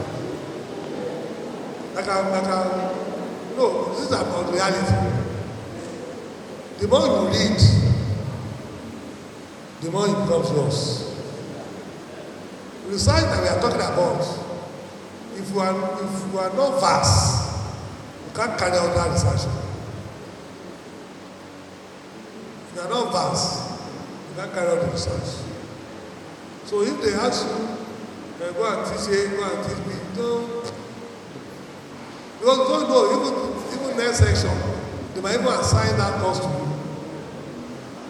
So if you have the lecture notes, you only need to not be updating it. And that will solve the problem. I hope I'm able to answer your question.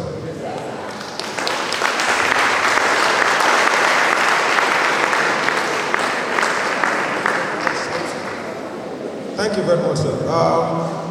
We are done with the technical session, but the section that we are going to be having now is going to be speaking to our after-service welfare. All right, I'm sure that you all know that ASU has a company that manages our retirement funds. And I'll be inviting the regional manager of Nupenco to speak to us in a very short, by now with the last session anyway. What are the things that you need to know about Nupenco, your retirement funds, and all of that? Please join me to welcome the regional manager.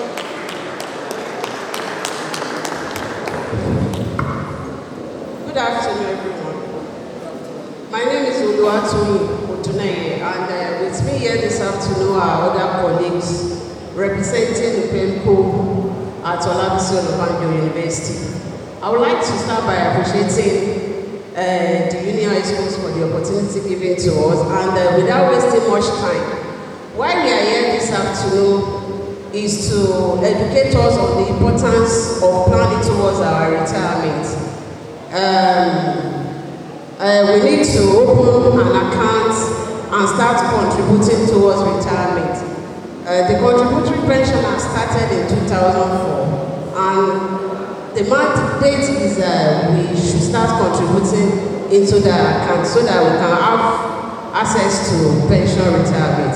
Then I would like to bring us about the Nupenco products and services. How far the Nupenco have gone and what it represents. So for the sake of those that do not really know what Nupenco stands for, especially the new staff, Nupenco, which is the acronym, is Nigerian University Pension Management Company, it is part of struggle of university staff as they agitated that they wanted to have pension fund administration of their own. Having experienced so many things from the hand of pension administrators from various PFAs. So they came up together to have pension of their own, and it was incorporated in 2013, licensed in 2018, and the mandate for the PENCO is to manage pension assets of university workers, and recently polytechnics colleges have been added too. So it was licensed as the 22nd PFA in the pension industry. Although currently we have 16 PFAs as a result of some of these PFAs not being able to meet up with recapitalization and some other factors. Our mission and vision as displayed, our vision to serve workers and pensioners with main heart to be a modern pension fund administrator. Then moving to our products and services briefly, we have what we call retirement savings account. We have voluntary savings account, approved existing schemes, and program withdrawal. Retirement savings account is the mandatory one. I'm sure that some of us, our money are already deducted. It is a mandate. We have to contribute towards our retirement. That is the purpose of opening that account. So in some cases, we have 8% being deducted from the total sum of your monthly income as an employee, while your employer also had 10%. So the 18% makes up the monthly pension. But we have some cases whereby we have a 7.5 from the two counterparts, depending on what is applicable in each institution. Then aside from the retirement savings account, one can also involve in what you call voluntary savings account. And for you to involve in voluntary savings account, aside from the one that is mandatory, which is a retirement savings account, you will still need to go through your employer. It is not a kind of thing that you can contribute directly into that account. It has to come through your employer. All you need to do is to inform your employer that certain amount should be deducted on your behalf into your voluntary savings account. Let's assume that your total package for the month is 200,000 and your retirement savings account being deducted from you as an employee is 15,000 from the 200,000. So one can also say, okay, aside from that 15,000, I want maybe 5,000, 10,000, 15,000 to also be deducted on my behalf into voluntary savings account. But whatever will be deducted as voluntary savings account must be between 1 and 33% of the total sum of your monthly income, because of the issue of money laundering and some other things. Then approved existing schemes is not really applicable to people working in the state university, but we have a category of people that have worked with the federal government before moving into the state. So that is the approved existing scheme. We still work with the federal government to retrieve what we have there and add it to your retirement savings account. Then program withdrawal. Program withdrawal is the method of paying you at retirement. Once you drop your pay that you have retired, you have done your documentation, everything is intact. So your money from the total amount you have, let's assume the total amount is 40 million. Certain amount will be paid to you based on what is workable by the National Pension Commission. So let's assume from this 40 million, 15% is paid, 15 million is paid to you as your lump sum. The rest 25% will be programmed, and that is what you have to be collecting on monthly basis as your monthly pension. Unlike what we have before 2004. So it is the old pension we have where nothing will be deducted from your income. The government will just calculate certain amount and pay your gratuity and start place your monthly pension. But since 2004, we have contributory pension. Certain amounts that will be paid to you as lump sum, we still have to come from what you have contributed. Then the rest will be programmed. So let's agree 15 million has been paid. 25 million is programmed for your monthly basis. So for May because it is believed that women live longer than men.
Who are self-employed, and because our license covers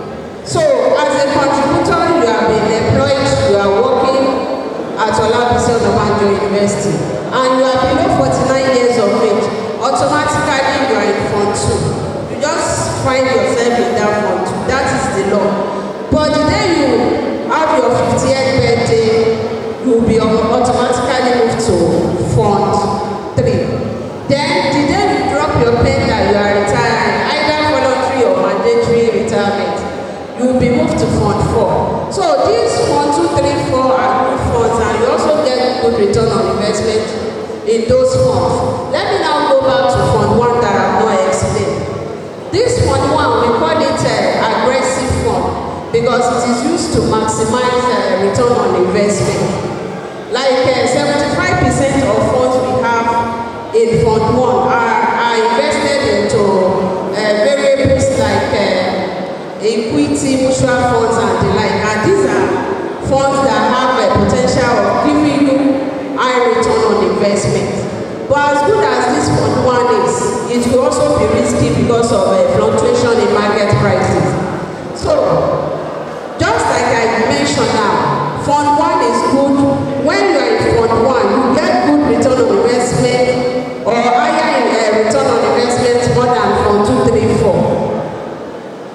But the same way you are getting return on investment, it will also crash. Like, maybe you are in Fund 2 or 3 or 4 and your return on investment on monthly basis is 100,000. If you are in Fund 1, you may be getting 200,000. But the day it will come down, it may come back to 20,000.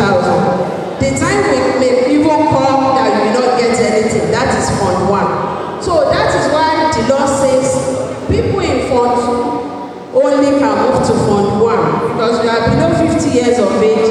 If anything happens, if it crashes, you have 30 years of service to recover what you have lost. Then you have strength to bear risk at that age. But if you are already above 50, it is advisable that you don't move to Fund 1. For someone like me now, I'm in Fund 1 because I understand how it works. There was a time I was gaining, there was a time I recorded loss. So, if one is not really sure how it works or how we operate in the pension industry, it is better you stay in Fund 2, 3, 4. So that is Fund 1, you may pay higher than 2, 3, 4, and at the same time you may lose. So the last one is Fund 6. This Fund 6 we call it ethical fund, and the people that belongs to this fund are people that wouldn't want their money to be invested on, maybe as a result of religious belief or personal belief. They prefer not investing their money where they will get return on investment. And funds in this Fund 6 are invested in places like soccer, non-Sharia compliant variables. Sharia compliant variables, Eurobond by CBN and the like. So for people in Fund 1, I said only people in Fund 2 can move to Fund 1. But people in Fund 2, 3, 4 can move to Fund 6. But whether you are moving to Fund 1 or Fund 6, it is what you have to, it is something you have to consent to. We can't just move you. It is something you have to sign that willingly I'm moving to Fund 1 or Fund 6. It depends on your choice, so that if anything happens, it will look as if it is the people that has. So I've explained lump sum program withdrawal that certain amounts will be given to you in form of gratuity. That is lump sum program withdrawal. Your money is being programmed for you to collect it on a monthly basis. Then this block, we have some category of people that by the time they will be retiring, probably the total balance is no more than 3 million. Maybe they just join the service, maybe work for 5, 10 years before retirement, and you look at the account, it's no more than 3 million or so. They will just pay you because from 3 million, they pay them some and they program you on monthly pension. It may not be more than 30,000, 40,000. So they pay that person off, and that person is being exempted from getting monthly pension. So our achievements in UPENCO, which is one of the reasons why we encourage members to join UPENCO. We commenced operation fully in April 2019, and within less than 7 years of operation, we have paid over 1,000 retirees with amount that is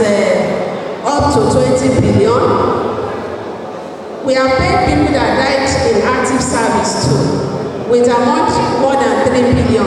And within 7 years, less than 7 years of operation, we have recorded huge success.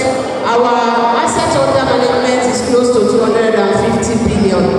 And we have over 45,000 clients across Nigerian public and private universities. As at the last quarter of 2020, first quarter of 2025, we are rated in third position in the pension industry. So to say, the PENCO is the fastest growing in the pension industry, and on that basis, we encourage you to join the PENCO. If you are a university staff and you are not in the PENCO, it's just as if you open a business venture, you brought me here as your sales there, and you are still going somewhere else to buy that same product you are selling. So it is your own, I'm just your sales there. So how to migrate to the PENCO? We have two categories of people. People that are going to open new accounts, and people that are to migrate from their current PFA to the PENCO. It is something that is very seamless. Once you have been captured, you can move to PFA of your choice. Our office address, we are located in all universities in Nigeria. Thank you for listening. So I don't know if you have questions.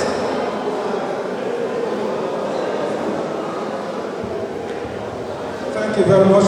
Do we have anyone who may want to ask a question? All right. Question 1, 2. Any other question? Well, let me just say that. Okay, let's take the question first before we go. Okay, so.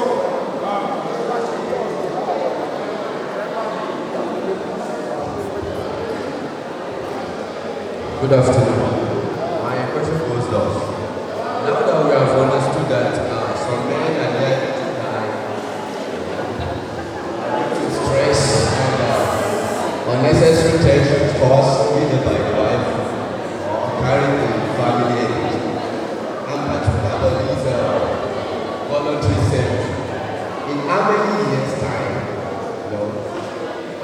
can we withdraw? Since you think it's voluntary service. So that's the question. Thank you.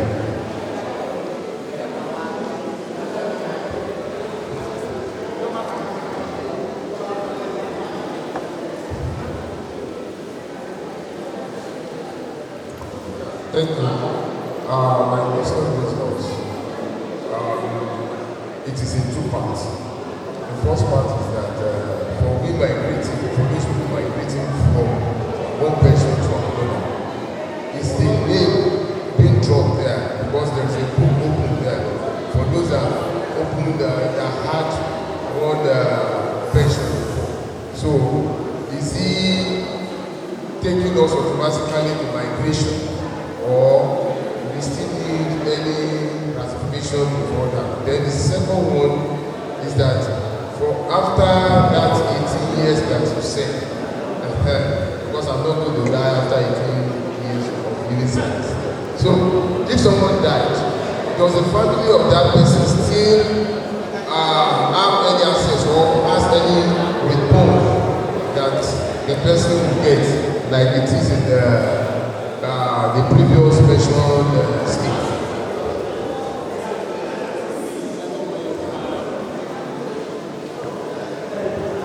Good afternoon. In case somebody worked for 7 years and the person did the service and the person has been contributing to the pension scheme for 7 years, how will the person get back the money, or the money will not? Sorry. In case somebody worked for 7 years and the person did the service and he has been in the pension scheme for 7 years, what will happen to the person?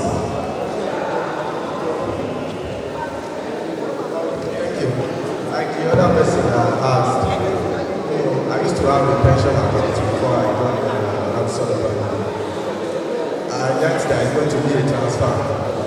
There's going to be a transfer on their account, that former account with the access pension to the PENCO. How soon is it going to happen?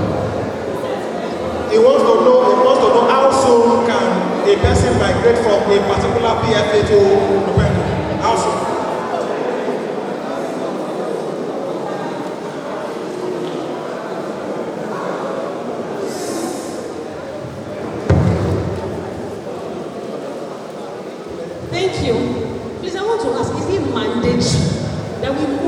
For those of us that have had pension managers, pension fund managers, we are fine with them. We don't want to move.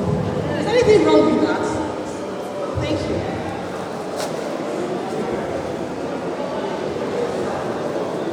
All right, a particular charger has been found. Just in case it is yours, please let us know. The first question you asked, how soon can you have access to what you have contributed in voluntary savings account? So the law says you must have contributed up to 5 years. If you contribute up to 5 years, then you can access your money, including return on investment. It is not that you cannot even access it before 5 years, but it will be subjected to tax. Yes, but you must have contributed up to 5 years for you not to have So then migration to the payroll, just like I explained, it is something that is seamless. The only issue that may come in is if one has not done data recapture. There is something we call data recapture. So if one has not been captured, it means you still need to go to your PFA to request for what we call data recapture. And honestly, it has been a struggle because most of those PFAs do not even want to do the capturing. But honestly, aside from moving from a PFA to another, the importance of data recapture goes beyond that. If you are not captured, you cannot access your money. There is even something we call 25% equity. If you are not captured, you can't do it. So it is something that you need to stand on their leg, you must do it. But because they discovered that if you are captured, you can move to another PFA. So there are people that have been going to request for data recapture, it has been a kind of struggle. So if one is captured, within few minutes you can transfer to Upembo. So for your contributions in Upembo, what happens if one dies? As a contributor in Upembo, if one is late, you have your beneficiaries to get your money. And that will lead me to explaining the difference between beneficiary and next of kin. Next of kin, if you feel your next of kin in the Upembo, I want to tell you that it is just the first point of contact. It may not be your beneficiary. It may not be the person that you want to benefit your money. We pray for long life. So beneficiary has to be stated. It's possible you also use your beneficiary as next of kin, but I'm just explaining that there are two different things here. So your beneficiary will get everything out with some supporting documents that will request for.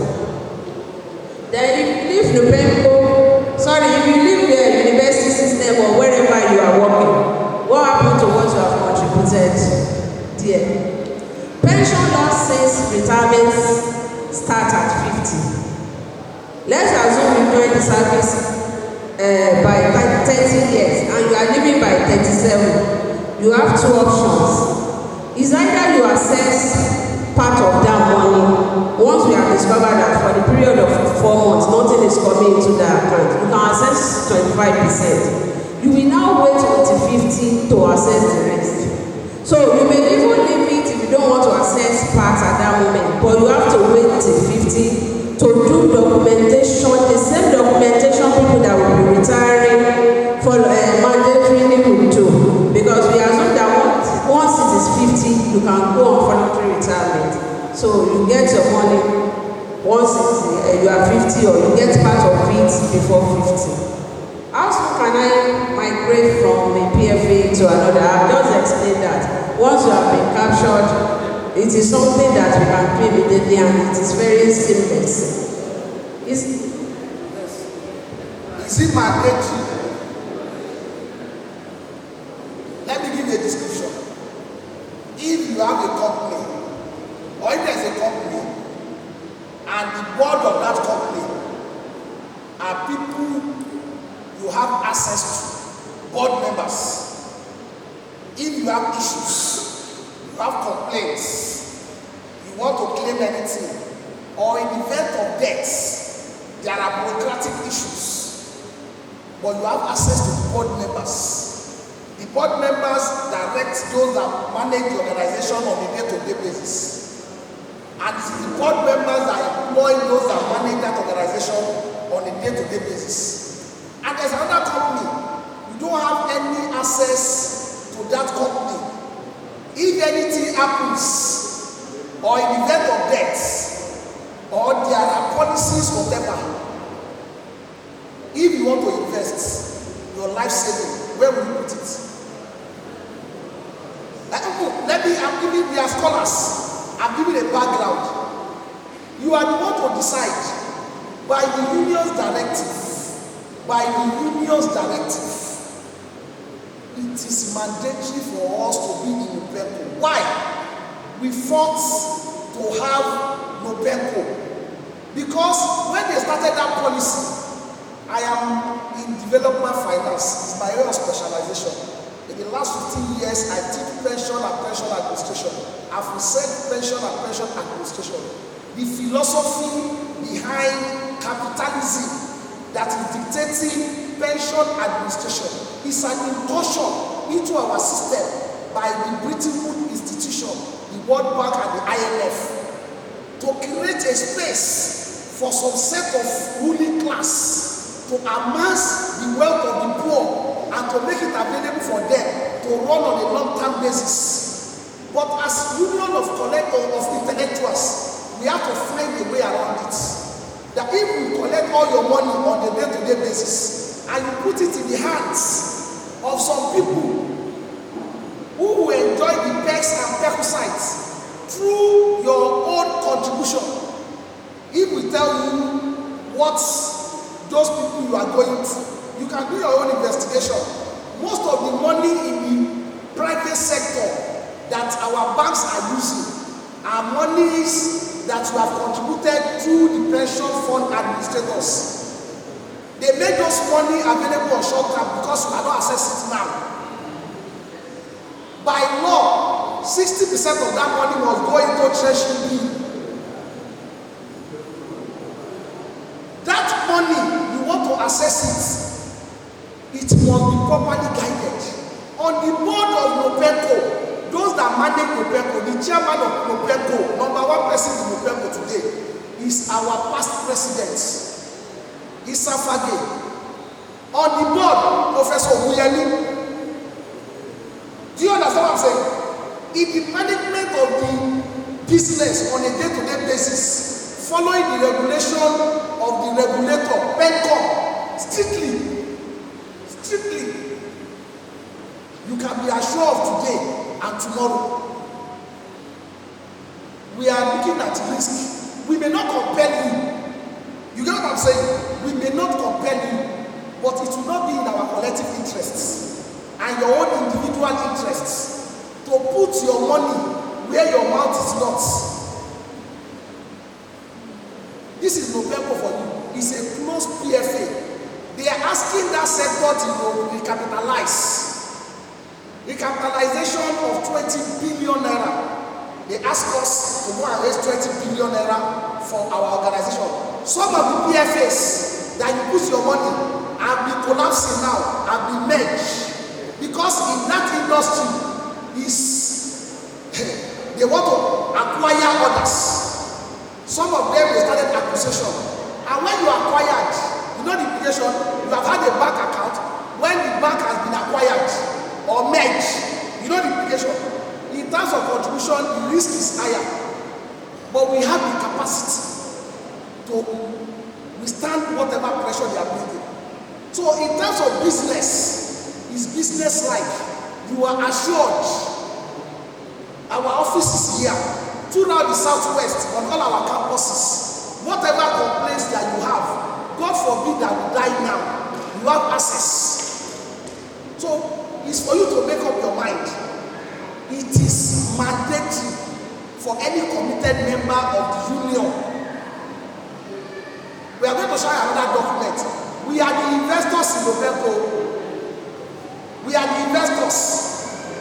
Individuals, members are the investors. We have a cooperative called Akada. Is the major investor. We don't take investment fund from outside. It is you and I will share the fund. If you have idle fund or fund you want to invest for good return, you can also invest in that company. Last year, we shared dividend after their AGM. And every year like that, money that we have contributed here as welfare fund, we put 70 million there. How many companies will exist for 7-8 years? We share dividend to you, even in Nigeria. It's your company. You have a say. Don't, in your own collective interest, not you alone, your generations, please, don't put them at high risk. By extension, members, I am coming to your office one by one. If you are not transferred, you will transfer. I cannot imagine you doing business elsewhere. So on that note, I want to enjoin us. Migrate to Nopempo is our own, and it's our own, and it must survive, it must thrive. Thank you. Thank you so very much. I think that was a very high note to bring an end to this program. And please, we are going to be sending you a Google form on the platform that we have created to have a feedback on all of the lectures that you have received today. We want to know how you feel, what are your perceptions, how can we improve upon this thing. This is our first time of having this kind of program, so we are lucky to be here. We are also we are very happy to have you around, and we wish every one of you going next year safely. Before that, ladies and gentlemen, can we just wait 1 minute to have a vote of thanks by the Secretary of the Union, Dr. AGO-IWOYE. Vote of thanks quickly as we disperse. We wish you a very safe journey to your various destinations. Thank you very much, comrades. On behalf of the chairman and other executive members of the AGO-IWOYE branch, we want to thank you all for your time. I know the time we have spent here today is not a wasteful one. So I pray that God Almighty will see us through to our respective destination. And our guests, we thank you very much. Professors from Shagamu, Ibogu, Ayetoro, you are most welcome. Thank you very much. Solidarity forever.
Isolate